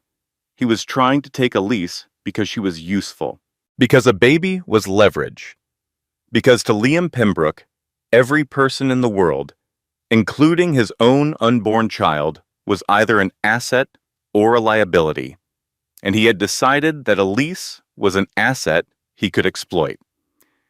Sariah picked up her phone and called Harrison. He filed for custody, she said. Her voice was calm in a way that Harrison had learned to recognize. It was the calm before a hurricane. I know, Harrison said. I got the notification 30 minutes ago. I have been reviewing the filing. He is arguing I am financially unstable, that I cannot provide for a child. On paper, he is right, Harrison said carefully. On paper, you have nothing. No income, no property, no significant savings. The court does not know about the Kensington Trust. They see what Liam sees. A broke, unemployed woman in a studio apartment. So we reveal the trust, Sariah said. We show the court who I really am. We end this today. There was a long pause. Then Harrison said, We can do that, but there are consequences. I know the consequences, Harrison. If you reveal the Kensington name now, Liam will immediately file a motion to vacate the divorce settlement. He will argue fraud. He will say, You deliberately concealed assets to gain an unfair advantage in the property division. The complete severance clause that he signed, the one that protects your fortune from his claims, that clause depends on both parties making a full and honest disclosure of assets. If the court finds that you hid $1 billion trust, they could void the entire agreement. Liam gets access to everything, not half, everything, because you deceived him. Sariah closed her eyes. This was the trap. This was the impossible geometry of her situation. She could save herself from the custody fight by revealing who she was, but revealing who she was could open the door for Liam to claim half her grandfather's empire. Or she could stay hidden, protect the trust, and risk losing her daughter to a man who saw her as nothing more than a bargaining chip. How long? Sariah asked. How long until the custody hearing? Liam filed for an emergency motion, Harrison said. The court will schedule a preliminary hearing within 3 to 4 weeks, maybe sooner. And how long until the baby? If the pregnancy goes to term, about 3.5 months. But the doctor said the abruption could cause early delivery. Could be sooner, and the trust activates at birth, then 30 days for probate confirmation. Correct. Sariah did the math. If Elise came on time, the trust would activate in 3.5 months, then 30 days for legal processing. That was nearly 5 months before she would have full control of the Kensington empire. The custody hearing was in 3 weeks. She was going to be exposed before she was armed, unless she played it differently. We delay, Sariah said. We do not reveal the trust. We do not fight the custody motion head-on. We let it proceed. We file for continuances. We request additional time for discovery. We bury them in paperwork. Every week we delay is a week closer to the delivery. And if the judge grants emergency custody before the baby is born, he will not. Not if we do this right. Harrison, I need you to find me the best family law attorney in Connecticut. Someone who can stall without looking like they are stalling. Someone who can make the court feel sorry for me without revealing anything about the Kensington Trust. On paper, I am exactly what Liam says I am, a broke pregnant woman with nothing. In most custody cases, that is a weakness. I need you to make it a strength. How? Because judges do not take babies away from their mothers, Harrison. Not unless there is evidence of abuse or neglect. Being poor is not a crime. Being unemployed is not grounds for removing an infant from its mother. Liam's motion is aggressive and arrogant, and it reeks of a man who thinks he can buy a judge. I need you to make sure the judge sees that. Harrison was quiet for a moment. Then he said, You are asking me to play the victim. I am not playing anything, Sariah said, her voice hardening. I am a pregnant woman whose ex-husband canceled her health insurance, threw her out of her home, and is now trying to take her baby. I am not playing the victim, Harrison. I am the victim. The fact that I also happen to be worth $12 billion does not change what he did to me. It just means I am going to survive it. I will make the calls tonight, Harrison said. We will drag this out as long as possible. But Sariah, if anything goes wrong, if the judge looks like he is leaning toward Liam, I am revealing the trust. I am not letting them take your daughter. If it comes to that, Sariah said, then we lose the asset protection. Liam gets access to the fortune. He wins. No, Harrison said firmly. He gets access to money. He does not win. There is a difference. Money can be earned back. Your daughter cannot. Sariah felt tears for the first time since the divorce. Not tears of sadness. Tears of gratitude for having at least one person in her corner who understood what mattered. Thank you, Harrison, she whispered. Do not thank me. Thank your grandfather. He built this trust to protect you. And right now, you are protecting the one thing he cared about more than any fortune. Family. Sariah hung up the phone. She lay back on the mattress and placed both hands on her belly. She could feel Elise moving, restless, as if the baby could sense her mother's distress. Listen to me, little girl, Sariah whispered. I know this is scary. I know everything feels like it is closing in, but I need you to stay strong in there, okay? I need you to keep growing, keep kicking, keep fighting, because once you come into this world, everything changes. Once you are here, we do not have to hide anymore. Once you are here, I am going to give you the whole world. And the first thing I'm going to do is make sure the man who tried to take you from me never gets close enough to learn your name. She closed her eyes. Outside, the sound of Brooklyn traffic washed over the building like the sound of the ocean, relentless and indifferent and constant. Sariah Kensington, the billionaire nobody knew, fell asleep with her hands on her belly and her back against the wall, in a bare apartment, on a mattress on the floor, in a building she probably already owned, through 3 layers of shell companies. She slept for 4 hours. It was the best sleep she had gotten in weeks. The last 3 months of Sariah's pregnancy were a war of attrition fought on 2 fronts. On the legal front, Harrison Cole's hand-picked family attorney, a woman named Grace Whitfield, who had never lost a custody case and had no intention of starting now, filed motion after motion in Connecticut family court. Requests for continuance, demands for additional financial discovery on Liam's assets, subpoenas for records from Pimbrook and associates related to the insurance cancellation. Each motion was technically legitimate, each bought another week, and each one drove Liam's attorney closer to a nervous breakdown.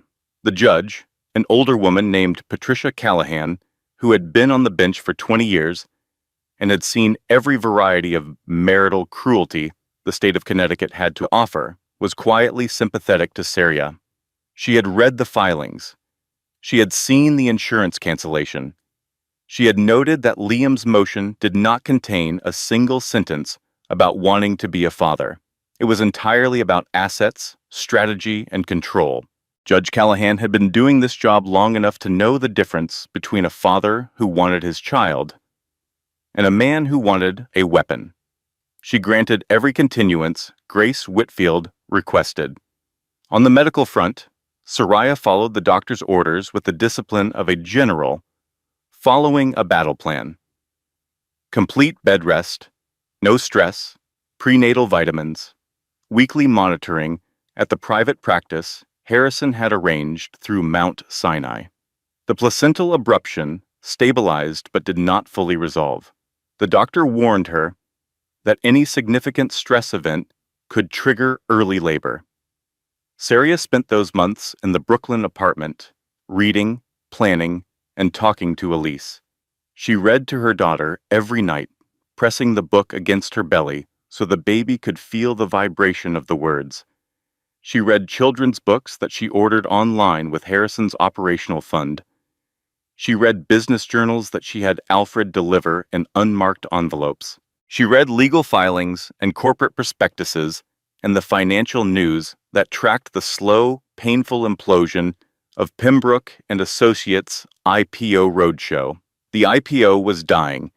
Without the Greenwich House, without a stable credit line, without a single major bank willing to underwrite the offering, Liam was running on fumes. He had cut the staff at Pimbrook and Associates by 30%. He had moved the office from the 40th floor to the 22nd floor. He had sold his Porsche and was driving a leased Toyota. Vanessa was still by his side, but her eyes had developed that particular calculating distance that suggested she was constantly measuring the gap between the ship and the nearest lifeboat. Sariah watched all of this from her mattress in Brooklyn, and she waited. The baby came 3 weeks early. It was a Wednesday night in March. Sariah was asleep when she woke to a sensation that was not pain exactly, but a deep, powerful pressure, as if her entire body was being squeezed by a hand the size of the world. "Oh," she said to the empty room. "Oh, it is time," she called Harrison. He answered on the first ring, as he always did, as he had for 7 years. "The baby is coming," Sariah said. 3 weeks early. "I am calling Mount Sinai," Harrison said. "I will have a car at your door in 8 minutes. The Geneva office is standing by. The moment the birth certificate is signed, we file the trust activation papers. The 30-day clock starts tonight." The car arrived in 6 minutes. Alfred was driving, of course. He carried Sariah down the 3 flights of stairs because the walk-up building had no elevator, and she was in too much pain to navigate the steps alone. He was gentle and strong, and he did not say a word beyond, "I have you, Miss Kensington. You are safe." The drive to Mount Sinai took 22 minutes. Sariah spent those minutes breathing through contractions that were coming faster than they should have been, gripping Alfred's hand from the back seat and thinking about her grandfather. Elias Kensington had built his fortune from a single steel mill in Pittsburgh. He had survived the Depression, 2 wars, and a hostile takeover attempt by a consortium of European competitors who underestimated him because he came from a small town. He had once told Sariah, when she was 12 years old and sitting on his knee in the library of the Kensington estate, that the most powerful force in the world was not money, and it was not politics, and it was not military strength. It was a person who had nothing left to lose and everything left to protect. Sariah arrived at the hospital at 11:47 p.m. She was admitted to a private suite on the maternity floor, a room that Harrison had reserved under a company name that could not be traced to Kensington. The OB-GYN, Dr. Catherine Walsh, examined her and confirmed that labor was progressing rapidly. Too rapidly. The baby's heart rate began to fluctuate at 1:30 in the morning, the steady rhythm that Sariah had been listening to on the fetal monitor, the sound that had become the most important sound in her universe, began to stutter and dip. "Mrs. Pimbrook," Dr. Walsh said, her voice carefully controlled, "the baby is in some distress. The placental abruption has worsened with labor. We need to discuss the possibility of an emergency cesarean section." "Do it," Sariah said immediately. "Do whatever you need to do to get her out safely." The surgical team was assembled in 11 minutes. Sariah was wheeled into the operating room where the lights were bright enough to bleach the fear from the air and the instruments were laid out with the precision of a military operation. She was given a spinal block.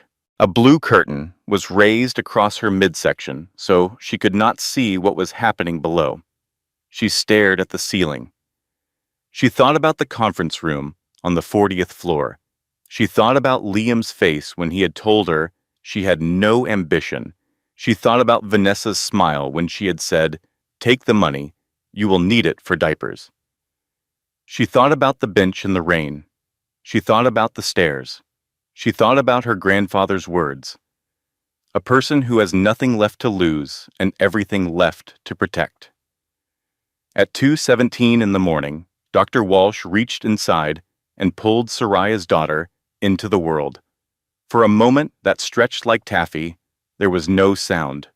The surgical team was quiet. The monitors hummed. The air conditioner whispered. And then, like a siren announcing the arrival of something fierce and unstoppable, the baby screamed. It was the loudest, angriest, most beautiful sound Sariah had ever heard. "She is healthy," Dr. Walsh announced, and the relief in her voice was so thick you could almost see it in the air. 6 pounds, 2 ounces. She is small, but she is strong. She has excellent lung capacity, as you can hear. A nurse brought the baby to Sariah.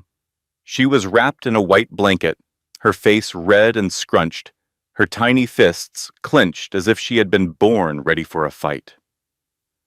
Sariah held her daughter for the first time. She looked at the small face, at the dark hair, at the eyes that were squeezed shut against the brightness of a world that did not yet know how much she was about to change it.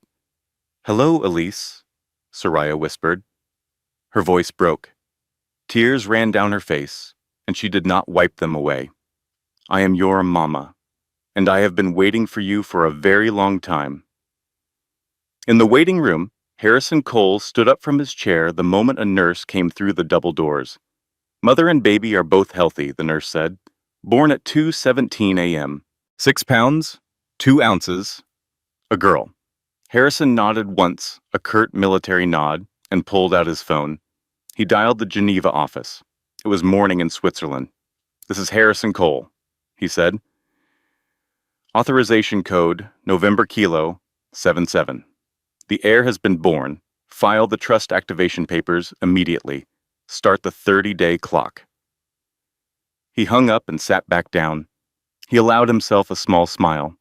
Then he pulled out a second phone and texted Alfred, who was sitting in the hospital parking garage in the Bentley, reading a spy novel. "Elise Kensington has arrived. 6 pounds, 2 ounces. Healthy." Alfred texted back 2 words. "Very good." Then Alfred put down the phone, closed his book, and did something he had not done in many years.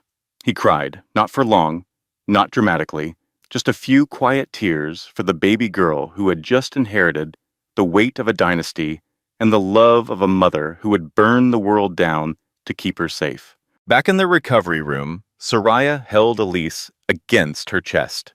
The baby had stopped crying. She was sleeping, her tiny hand resting on Sariah's collarbone, her breathing slow and steady.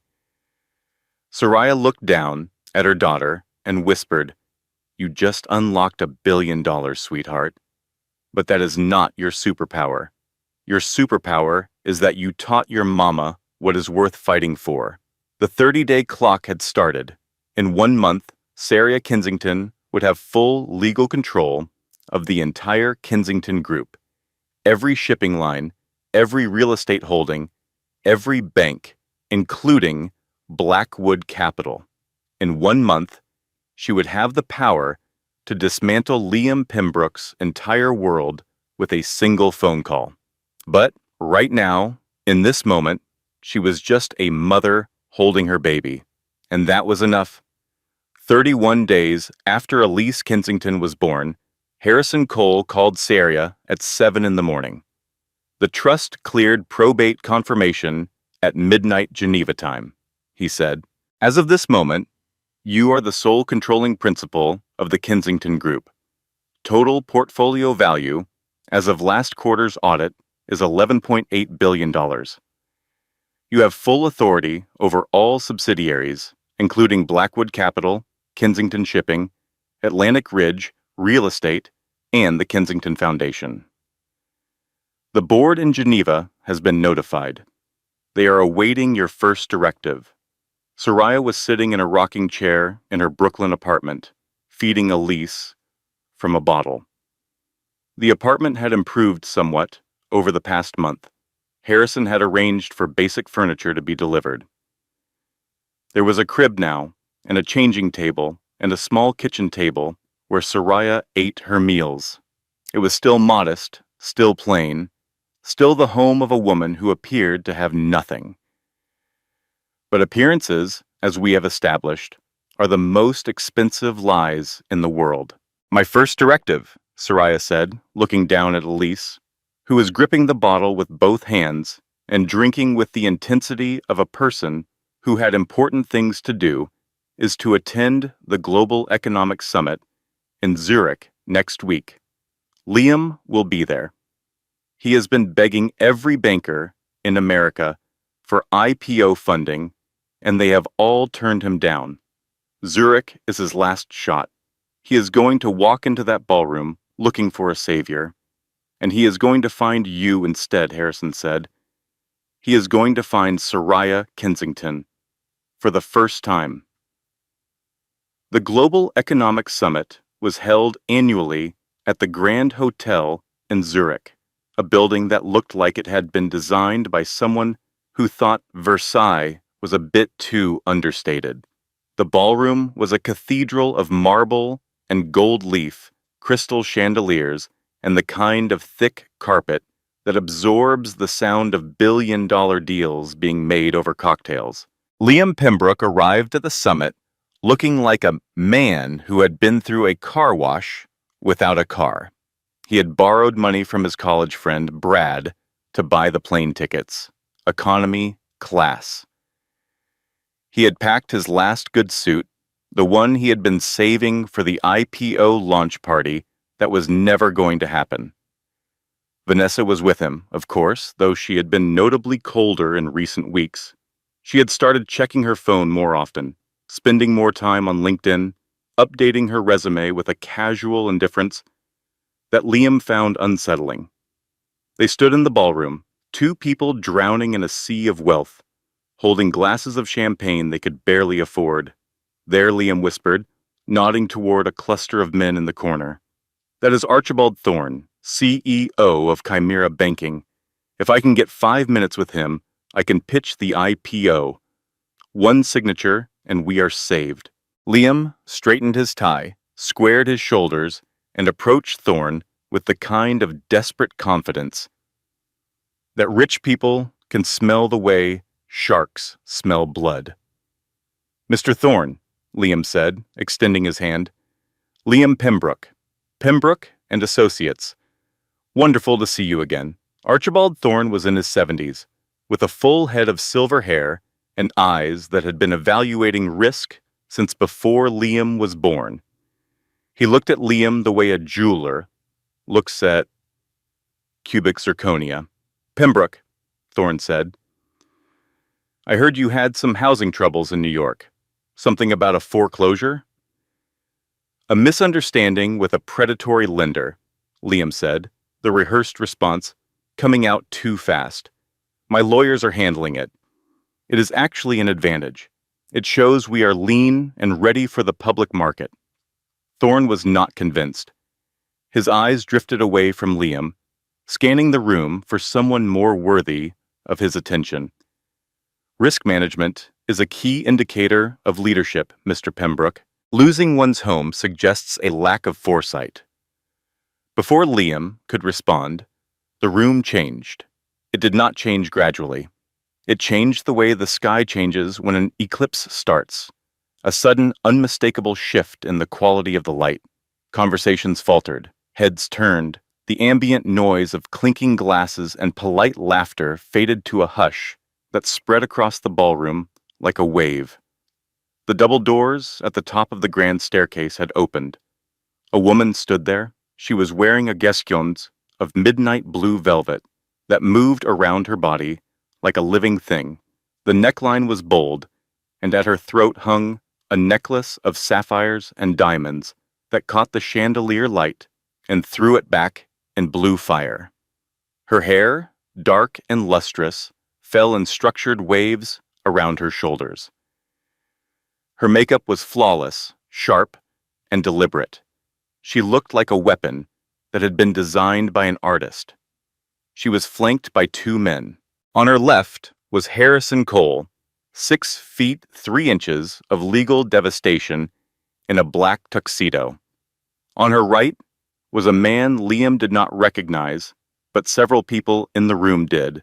The current finance minister of Switzerland, who was laughing at something the woman had said, as if she had just told the funniest joke in the history of European banking. Liam's champagne glass slipped from his fingers. It hit the marble floor and shattered. Champagne, Saipuhon splashed across his shoes. But nobody looked at him. Every eye in the room was on the staircase, because the woman standing there was Sariah. But it was not the Sariah who clipped coupons.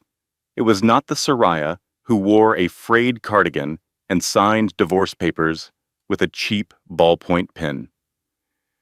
This woman radiated a frequency of power that made the billionaires in the room look like extras in her movie. "Who is that?" Vanessa whispered. Her voice was barely audible over the sound of her own world collapsing. "It cannot be," Liam stammered. "She is in Queens. She has no money. She has nothing." Sariah descended the staircase. She did not walk down those stairs. She conducted them, each step measured and purposeful, like a conductor bringing an orchestra to the opening note. When she reached the bottom, the crowd parted for her with the instinctive deference that human beings show in the presence of someone who could buy and sell everyone in the room without pausing their conversation. Archibald Thorne, the same man who had just looked at Liam with barely concealed disdain, stepped forward immediately. He did not extend his hand. He bowed his head. "Miss Kensington," Thorne said, and his voice was full of the kind of respect that money alone cannot buy. "We were not sure you would be attending this year. I had some loose ends to tie up in New York, Archibald," Sariah said. Her voice was smooth, cultured, and it carried effortlessly across the silent ballroom. "But the Kensington Group is looking to expand its European portfolio. I thought this was a good time to reconnect." Kensington Group. The words hit Liam like a freight train. The Kensington Group was not a myth, but it might as well have been. It was the most private, most powerful, most quietly terrifying conglomerate in the Western Hemisphere. It owned shipping lines that carried 40% of Pacific trade. It owned real estate on 5 continents. It owned banks that other banks borrowed from. And it owned, as Liam was suddenly, horrifyingly beginning to realize, Blackwood Capital. Liam pushed past a waiter and stumbled toward her. His face was white. His hands were shaking. The champagne stain on his shoes glistened under the chandelier light like a badge of his own destruction. "Sariah," he croaked. She stopped. She turned slowly. Her eyes landed on him, and in that gaze, there was no warmth, no anger, no sadness, no revenge. There was only a polite, distant curiosity, the kind of look a person gives a street sign they have already driven past. "Liam," she said, "I see you made it. How was the flight? Coach can be so cramped." The room was watching. Every billionaire, every CEO, every finance minister, and venture capitalist, and hedge fund titan in that ballroom had stopped their conversations to witness this moment. They did not know the full story yet, but they could smell it. They could feel it. Something extraordinary was happening. "You are the Kensington Group," Liam gasped. His voice was too loud. It bounced off the marble walls. "You own Blackwood Capital? I own the parent company, yes," Sariah said, taking a sip of water from a glass that a waiter had materialized to place in her hand.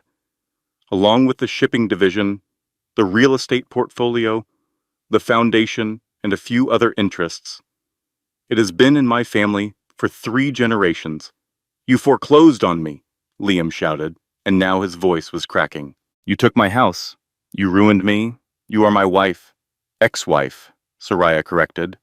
The word was sharp enough to cut glass. "And I did not ruin you, Liam.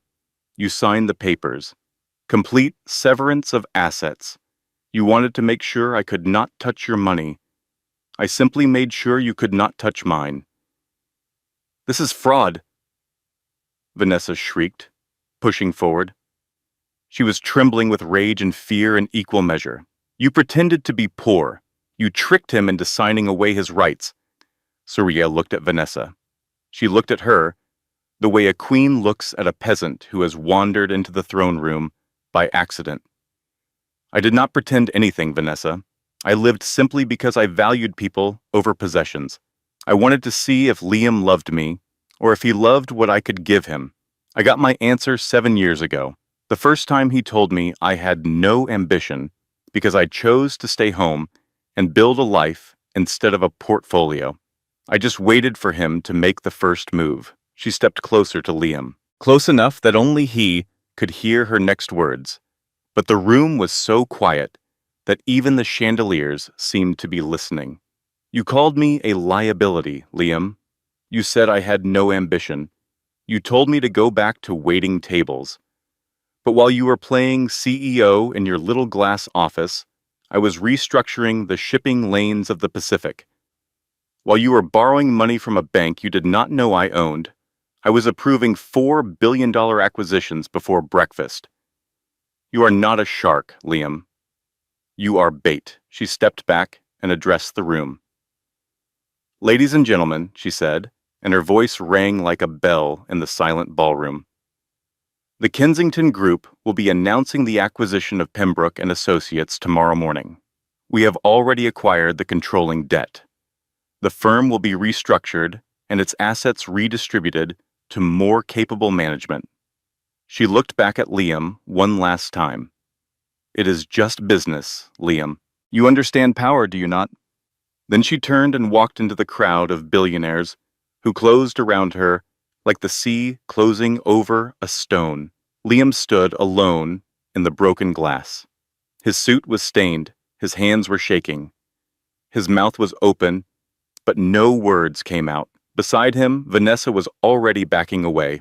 Her eyes were scanning the room with the rapid, calculating movement of a woman searching for a new host. She was evaluating the other men in the ballroom, measuring their net worth by the cut of their tuxedos and the weight of their watches. Liam, she said, and her voice was already detaching, the way a climber detaches from a rope that is about to snap. I think we need to talk about our future. Liam did not hear her. He was staring at the place where Sariah had stood, the space she had occupied, the air she had breathed. And he was realizing, with a sickness that started in his stomach and spread to every cell in his body, that he had not just signed a divorce paper in that conference room on the 40th floor. He had signed his own death warrant Monday morning, Wall Street.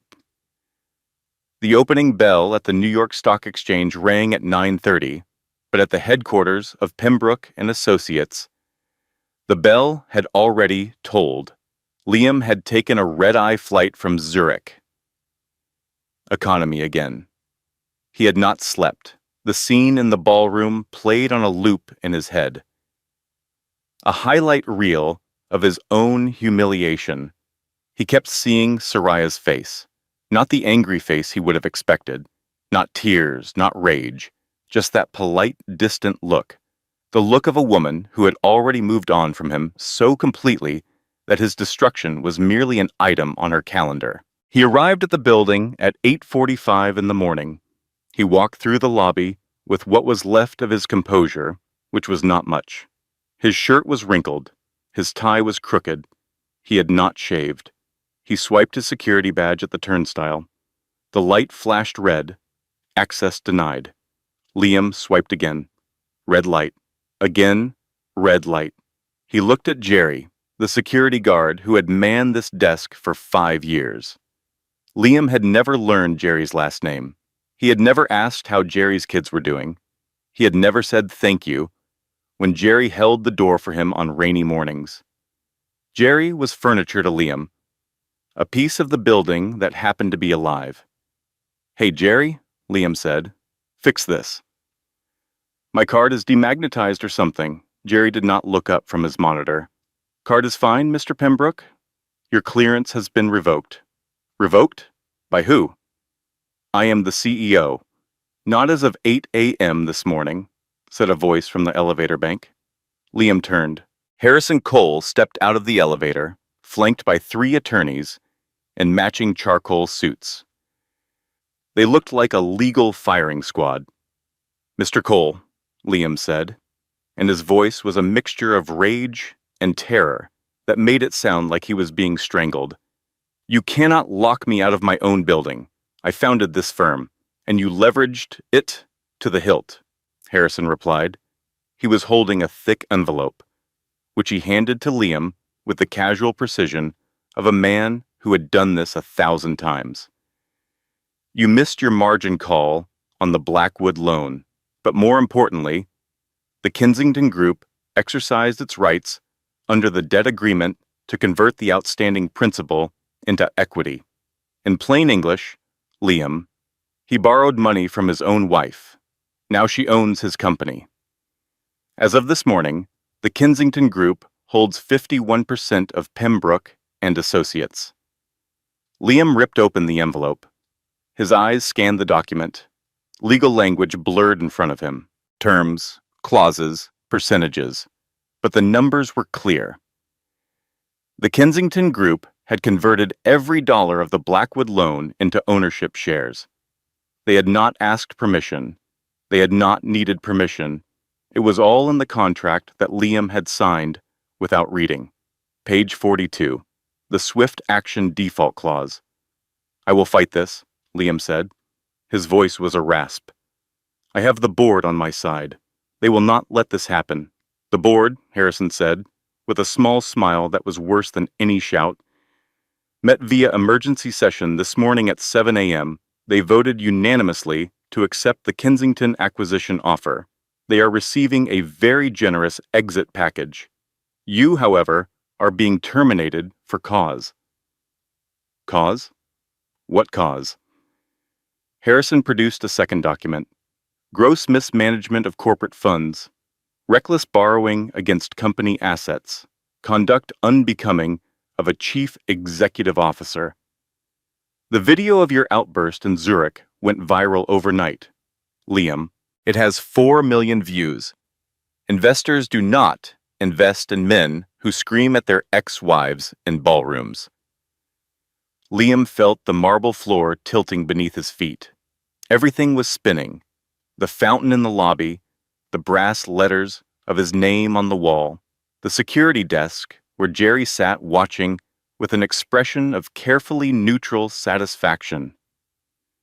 It was all sliding away from him like scenery in a dream. "Where is she?" Liam whispered. "Miss Kensington is in the penthouse office," Harrison said. "She is conducting her first meeting as chairwoman. She anticipated you might want a conversation. She has granted you 5 minutes." Harrison signaled to Jerry, who buzzed the turnstile open. Liam walked through it, like a man walking through the gates of a cemetery where he was about to be buried. He rode the elevator to the 40th floor, the same hallway, the same glass doors. But everything had changed. His loyal associates were gone. The desks were occupied by auditors in gray suits who were boxing up files and cataloging hard drives. His awards had been taken down from the walls. His name had been removed from the door of the corner office. He pushed open the door. Sariah was sitting in his chair, behind his desk, in his office. She was wearing a white suit that made her look like something between an angel and an executioner. She was on the phone, speaking fluent French with the ease of someone conducting a conversation about the weather. Except the weather she was discussing involved the redistribution of $600 million in European shipping contracts. She saw Liam. She held up one finger. "Wait." Liam waited. He stood in his own office like a visitor, like a stranger, like the janitor who would one day be cleaning this floor, though he did not know that yet. Sariah finished the call and set the phone down. She looked at Liam. "You are late," she said. "I expected you 10 minutes ago." "You planned this," Liam said. His voice was shaking. "From the beginning. The loan, the divorce, the foreclosure. You set me up." Sariah stood up and walked to the window. The Manhattan skyline stretched before her The same view Liam had stared at for years and seen only numbers. Sariah looked at it and saw something else entirely. I did not set you up, Liam. I gave you a rope. You are the one who tied the noose. Why? Liam asked. Tears of frustration burned in his eyes. We were married. I loved you. Sariah turned from the window. Her expression hardened into something that was beyond anger, beyond disappointment. It was the look of a woman who had grieved the death of a love that never existed. Did you love me, Liam? Or did you love that I was quiet, that I cooked your meals and washed your clothes and raised no objections while you took my CFO to hotels on the company credit card? She paused. I own the phone company you use, Liam, the carrier, the infrastructure. I have the transcripts of every text you sent Vanessa, every late-night call, every message where you called me a burden, where you said the pregnancy was a trap, where she told you I was a peasant and you laughed. Liam's face went white. I read them all, Sariah said. Every single one. The office door opened. Vanessa walked in, but she was not walking in as Liam's ally. She was carrying a banker's box filled with file folders, and she placed it on Sariah's desk with the careful obedience of a person who had recently been shown exactly how small she was. I have the files you asked for, Miss Kensington, Vanessa said. Her voice was flat, stripped of all its former sharpness. The offshore accounts Liam set up to hide the kickbacks from the pension fund. The shell companies he used to embezzle client money. It is all documented. Dates, amounts, routing numbers. Liam stared at Vanessa. The betrayal was so complete, it was almost artistic. Vanessa, he said, what are you doing? Vanessa did not look at him. She kept her eyes on Sariah, the way a person keeps their eyes on the person who holds their fate. Sariah took the files. Thank you, Vanessa. Your cooperation has been noted. The district attorney will be informed that you served as a whistleblower. It will be considered during sentencing. Sentencing? Liam's voice was barely a whisper. For the embezzlement, Sariah said, and the securities fraud, and the pension fund manipulation. Vanessa documented everything. She traded the evidence for immunity. She will not be going to prison. You, however, will.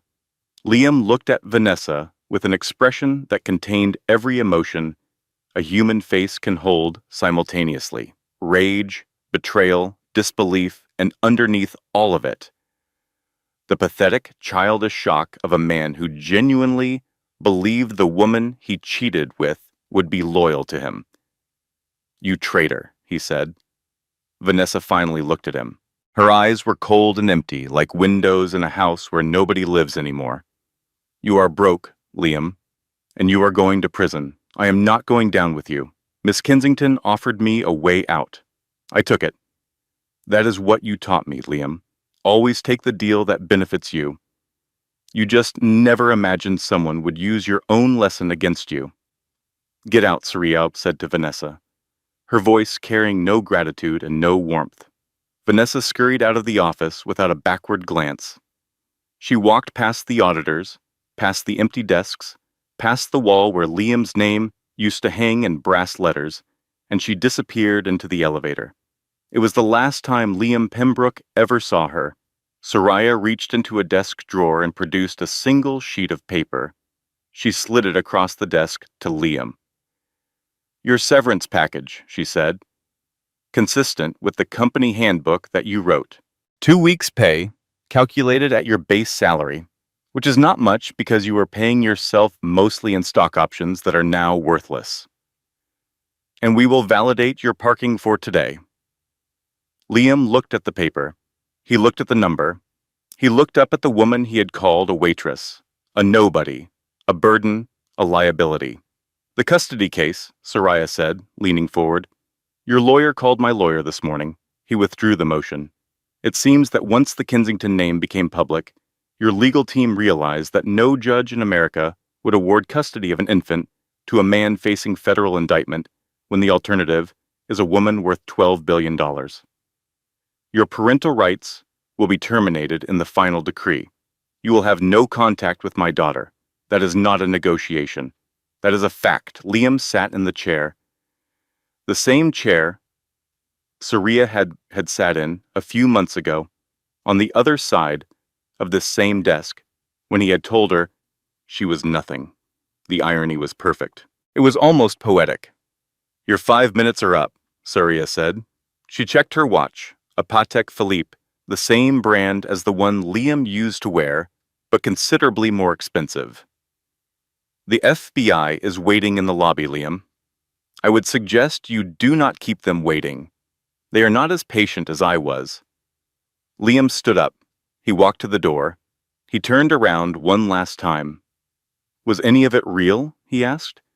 His voice was the voice of a man who has just realized that he has been living in a house with no foundation. The diner, the wedding, the 7 years. Was any of it real? Sariah looked at him for a long moment, and for just 1 second, something flickered behind her eyes.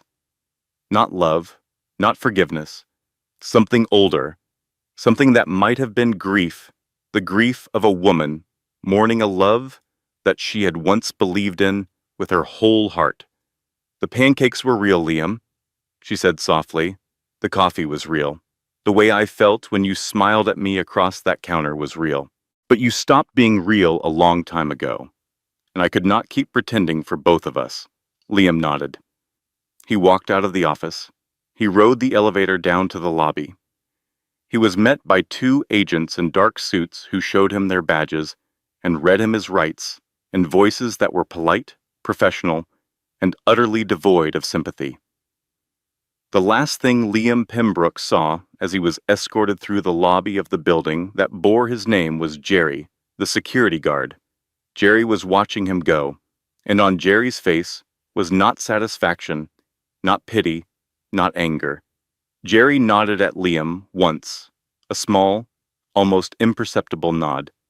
The kind of nod that says, I saw you every day for 5 years. You never once said good morning. And now I am watching you leave in handcuffs. This is not justice. This is math. You get back what you put in. Liam looked away. The glass doors closed behind him. 3 years passed. The Federal Correctional Institution at Otisville sits on a hill in Orange County, New York, surrounded by green fields and razor wire.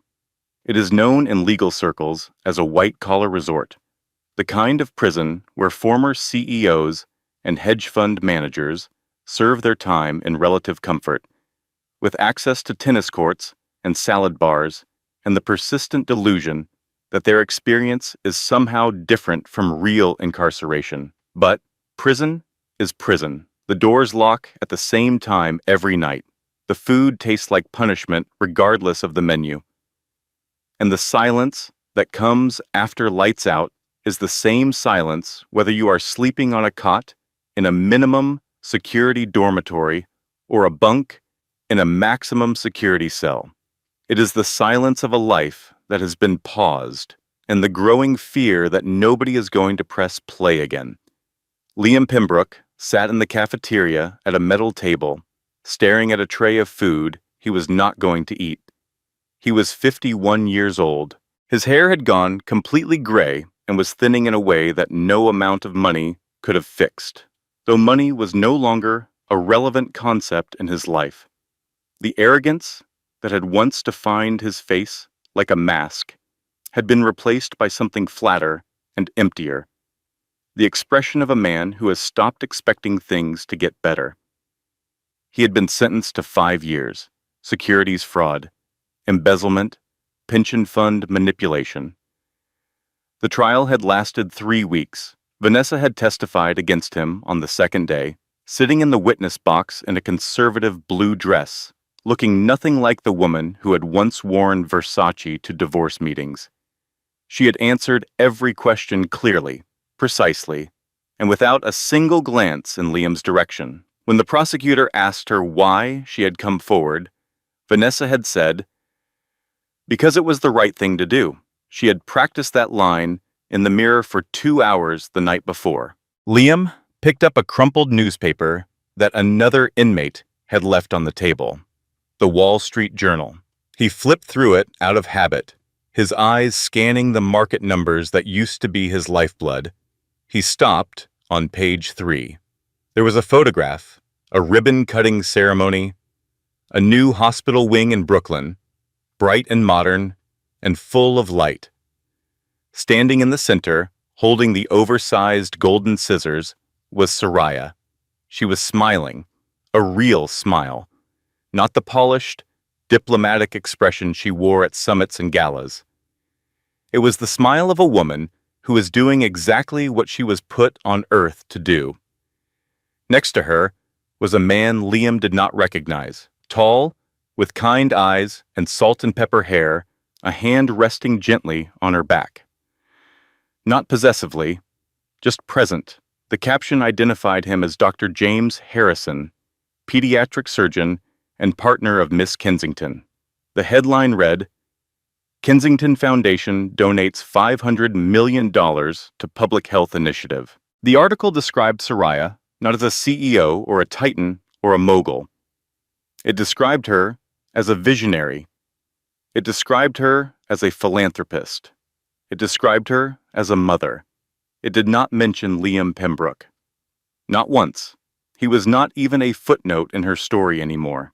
He set the newspaper down and stared at his tray. Pimbrook, a guard called from the doorway. You have a visitor. Liam's heart jumped. A visitor? He had not had a visitor in 2 years. Vanessa had never come. She had taken her immunity deal and disappeared into New Jersey like a stone sinking into still water. His former colleagues had evaporated. His college friend Brad had stopped answering calls after the trial. Even his mother had sent a letter explaining that she loved him, but could not bring herself to see him in that place. He stood up, smoothed the front of his khaki jumpsuit, and walked to the visitation room. The room was divided by a wall of plexiglass, with phones on each side for conversation. Liam sat down and looked through the glass. It was not a lawyer. It was not Vanessa. It was not his mother. It was Alfred. Sariah's driver looked exactly the same as he had on that rainy day in Manhattan. Immaculate in a dark suit, silver hair, combed back, posture perfect. He sat on the other side of the glass with the patient composure of a man who had been waiting for this moment for a very long time. Liam picked up the phone. Alfred picked up his. Alfred, Liam said. His voice cracked on the name. Is she here? Miss Kensington is in Geneva, Mr. Pimbrook, Alfred said. His voice was calm and correct through the tinny receiver. She is currently overseeing the expansion of the Kensington shipping fleet into the South Pacific. She sends her regards. Then why are you here? Alfred reached into his jacket pocket and produced a small envelope, which he slid through the narrow slot at the bottom of the plexiglass partition. She asked me to deliver this, Alfred said. She said it was the final piece of business between you. Liam picked up the envelope. His hands were trembling. He opened it with clumsy fingers, tearing the edge. Inside were 2 items. The first was a check, a personal check drawn on the account of Sariah Kensington, made out to Liam Pimbrook in the amount of $12.50. The second was a photograph, a small, wallet-sized photograph of a little girl. She had dark hair that fell in soft curls around her face. She had brown eyes that were wide and curious and fierce. She had a stubborn chin that looked familiar, though Liam could not immediately place where he had seen it before. She was laughing at something outside the frame of the picture, her whole body tilted toward whatever had delighted her. And the joy on her face was so pure it was almost painful to look at. Liam turned the photograph over. On the back, in handwriting that was elegant and precise, and unmistakably Sariah's Sabeh were two lines. Her name is Elise. She does not know you exist. I intend to keep it that way. Liam stared at the photograph. He stared at the check. What is this? He asked, holding up the check. His voice was hollow. The price of the breakfast she ordered the day you met, Alfred said. At the diner in Brooklyn. Coffee and pancakes. She said she did not want to owe you anything, not even a penny. Liam looked at the check. $12.50. That was the value Sariah had placed on their entire history. It was not a settlement. It was not a gesture. It was a receipt.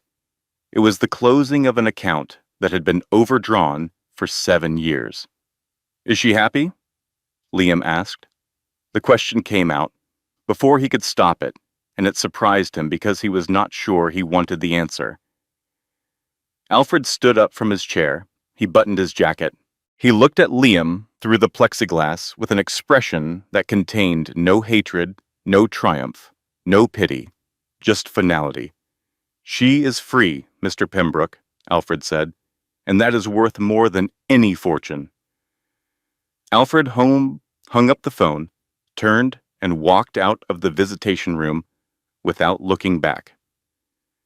Liam sat alone behind the plexiglass, holding a check for $12.50 in one hand and a photograph of a daughter he would never meet in the other. He looked at the little girl's face. He tried to find himself in her features. He could not. She looked like Sariah. She looked like her great-grandfather. She looked like the future. He did not look like anything anymore. 2 years later, Liam Pimbrook was released from Otisville on a Tuesday morning. No one was waiting for him. No black sedan, no old friend. No second chance dressed in a good suit.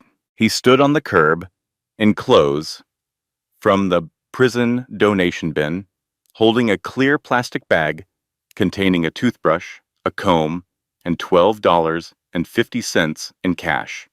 He had cashed the check the day before his release. He needed the bus fare. He rode a Greyhound to Newark, New Jersey. He moved into a halfway house that smelled of bleach and cigarettes. He applied for 67 jobs in the first 3 months. Every application asked about felony convictions. Every interviewer looked at his resume, saw the gap, and did the math. He finally got hired as a night janitor for a cleaning company that serviced office buildings in Midtown Manhattan. The company did not care about felony convictions. They cared about whether you could push a mop and show up on time. And so, Liam Pimbrook returned to the skyscrapers, not as a titan, not as a CEO, not as a name on a brass plate in a marble lobby. He returned as the man who emptied the trash cans and polished the glass walls and scrubbed the conference tables where deals were made by people who would never know his name.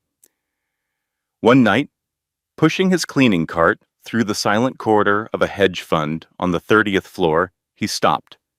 There was a magazine on a boardroom table, The Economist. On the cover was a photograph of Sariah Kensington, standing on the deck of a cargo ship. A hard hat under her arm, the wind in her hair.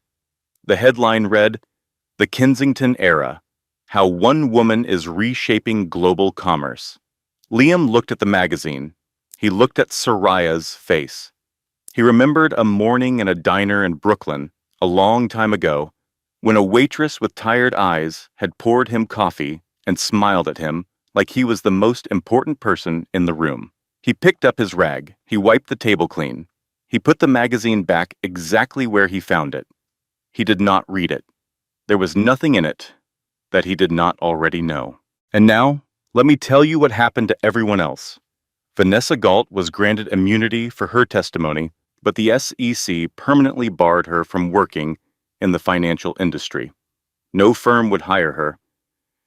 She sold her Manhattan apartment at a loss and moved back into her childhood bedroom in her mother's house in suburban New Jersey.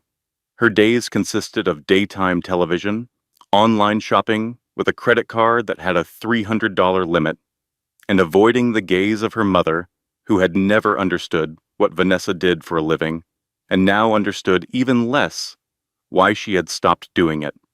One evening, Vanessa was sitting in her mother's living room, eating microwave popcorn and watching the evening news. The anchor introduced a special segment on women in global business. The screen filled with footage of Sariah Kensington giving a keynote speech at the United Nations General Assembly on the topic of women's financial rights. Vanessa's mother, a small woman with reading glasses perched on her nose, looked up from her crossword puzzle. "That woman is beautiful," her mother said, nodding at the screen. "Smart, too. Look at her up there, speaking to the whole world. Why could you not be more like that, Vanessa?" Vanessa picked up the remote and turned off the television. She sat in the sudden silence of the living room, staring at the blank screen, and she said nothing. She would say nothing of consequence for the rest of her life. Harrison Cole continued as Sariah's chief legal counsel and closest advisor. Forbes named him the most powerful attorney in New York. After the Pimbrook case, he made a decision that surprised everyone in his firm. He stopped taking male clients entirely. He opened a pro bono division that specialized exclusively in representing women who were victims of financial abuse and divorce proceedings. The division handled over 300 cases in its first year. Harrison never married. When a journalist asked him why, he said, "I have seen what bad marriages do to good people. I would rather spend my life protecting people from them." Alfred continued to drive for the Kensington family. When Elise was old enough for school, he drove her there every morning in the Bentley, adjusting the mirror so he could see her in the back seat, swinging her legs and singing songs she had learned in class. She called him Uncle Alfred. He never corrected her. He told Harrison once, over a quiet dinner, that of all the titles he had held in his long life, Uncle Alfred was the one he was most proud of. Dr. James Harrison proposed to Sariah on a quiet evening at home 6 months after the trial ended. He did not buy a diamond ring. He knew Sariah well enough to know that diamonds meant nothing to a woman who could buy every diamond mine in Africa. Instead, he presented her with a ring made of steel. It was plain and heavy, and it had belonged to Elias Kensington, who had worn it every day of his working life as a reminder of where his fortune began: a steel mill in Pittsburgh. A man with dirt under his nails and a dream in his head. Sariah looked at the ring, she looked at James, and she said yes. It was the second time in her life she had said yes to a man who asked her to be his partner. The first time, she had said it with her eyes closed, blinded by the hope that love would be enough to make a liar honest. This time, she said it with her eyes wide open, looking directly at a man who had never once asked her what she was worth. And Elise. Elise Kensington was 4 years old. She attended a preschool in Manhattan where she was known for two things: her stubborn refusal to share the red crayon and her habit of asking questions that made her teachers pause and think before answering. She had her mother's dark hair and her great-grandfather's jaw and a laugh that could fill any room it entered. She did not know she was the heir to a billion-dollar empire. She did not know that her birth had activated a trust that controlled shipping lanes across 2 oceans. She did not know that her mother had once sat in the rain on a bench in Brooklyn, pregnant and uninsured, whispering promises to her through the wall of her own body. She did not know her father existed. One Saturday morning, Sariah took Elise to a small pancake restaurant 2 blocks from the Phoenix Center in Brooklyn. It was not a fancy restaurant. The tables were Formica, and the syrup came in plastic bottles shaped like bears. But Sariah came here once a month, and she always ordered the same thing: coffee and pancakes. "Mama," Elise said, kicking her feet under the table, because they did not reach the floor. Why do you like this place so much? The pancakes are not even that good. Sariah laughed. She reached across the table and wiped a spot of syrup from her daughter's chin. Because this is where I learned something important, Elise. What? That the cheapest breakfast in the world can change your whole life. Elise considered this with the grave seriousness of a 4-year-old processing information she knew was important, even if she did not fully understand why. Was it these pancakes? Elise asked. It was, Sariah said. A long time ago, before you were born, I sat in a place just like this one. And someone bought me pancakes, and I thought it meant something. And it did mean something. It just did not mean what I thought it meant. What did it mean? It meant I was worth $12.50 to the wrong person, Sariah said. And then she smiled. A real smile, the kind that starts deep in the chest and works its way up to the eyes. But I was worth everything to myself, and now I am worth everything to you. And that, baby girl, is the only math that matters. Elise nodded, satisfied, and went back to her pancakes. Outside the restaurant, the sun was shining on the glass facade of the Phoenix Center, the shelter for women escaping financial abuse, that Sariah had built on the site of the Brooklyn diner where she and Liam had met. The center had served over 14,000 women since it opened. It offered legal aid, financial counseling, housing assistance, and something that no spreadsheet could quantify: the simple, radical assurance that the worst thing someone said about you does not have to be the truest thing. Above the front door, etched into a brass plaque that caught the morning light and threw it back in gold, were 7 words: "You are not what he said you were." And 3 blocks away, underground, in the rumbling belly of the New York City subway system, a man in a gray uniform pushed a mop across a platform floor. He was nobody. He would remain nobody. He had spent his entire life trying to be somebody, and in the end, the only legacy he left was the lesson he taught a woman about what real love was not. His net worth was $12.50, and hers was immeasurable. This content was carefully researched, developed, and manually edited by our team to deliver meaningful stories with valuable life lessons. Every narrative is crafted to entertain, inspire, and empower our audience. We believe that great stories can change lives, and we are committed to bringing you content that matters. Thank you for being a part of our community.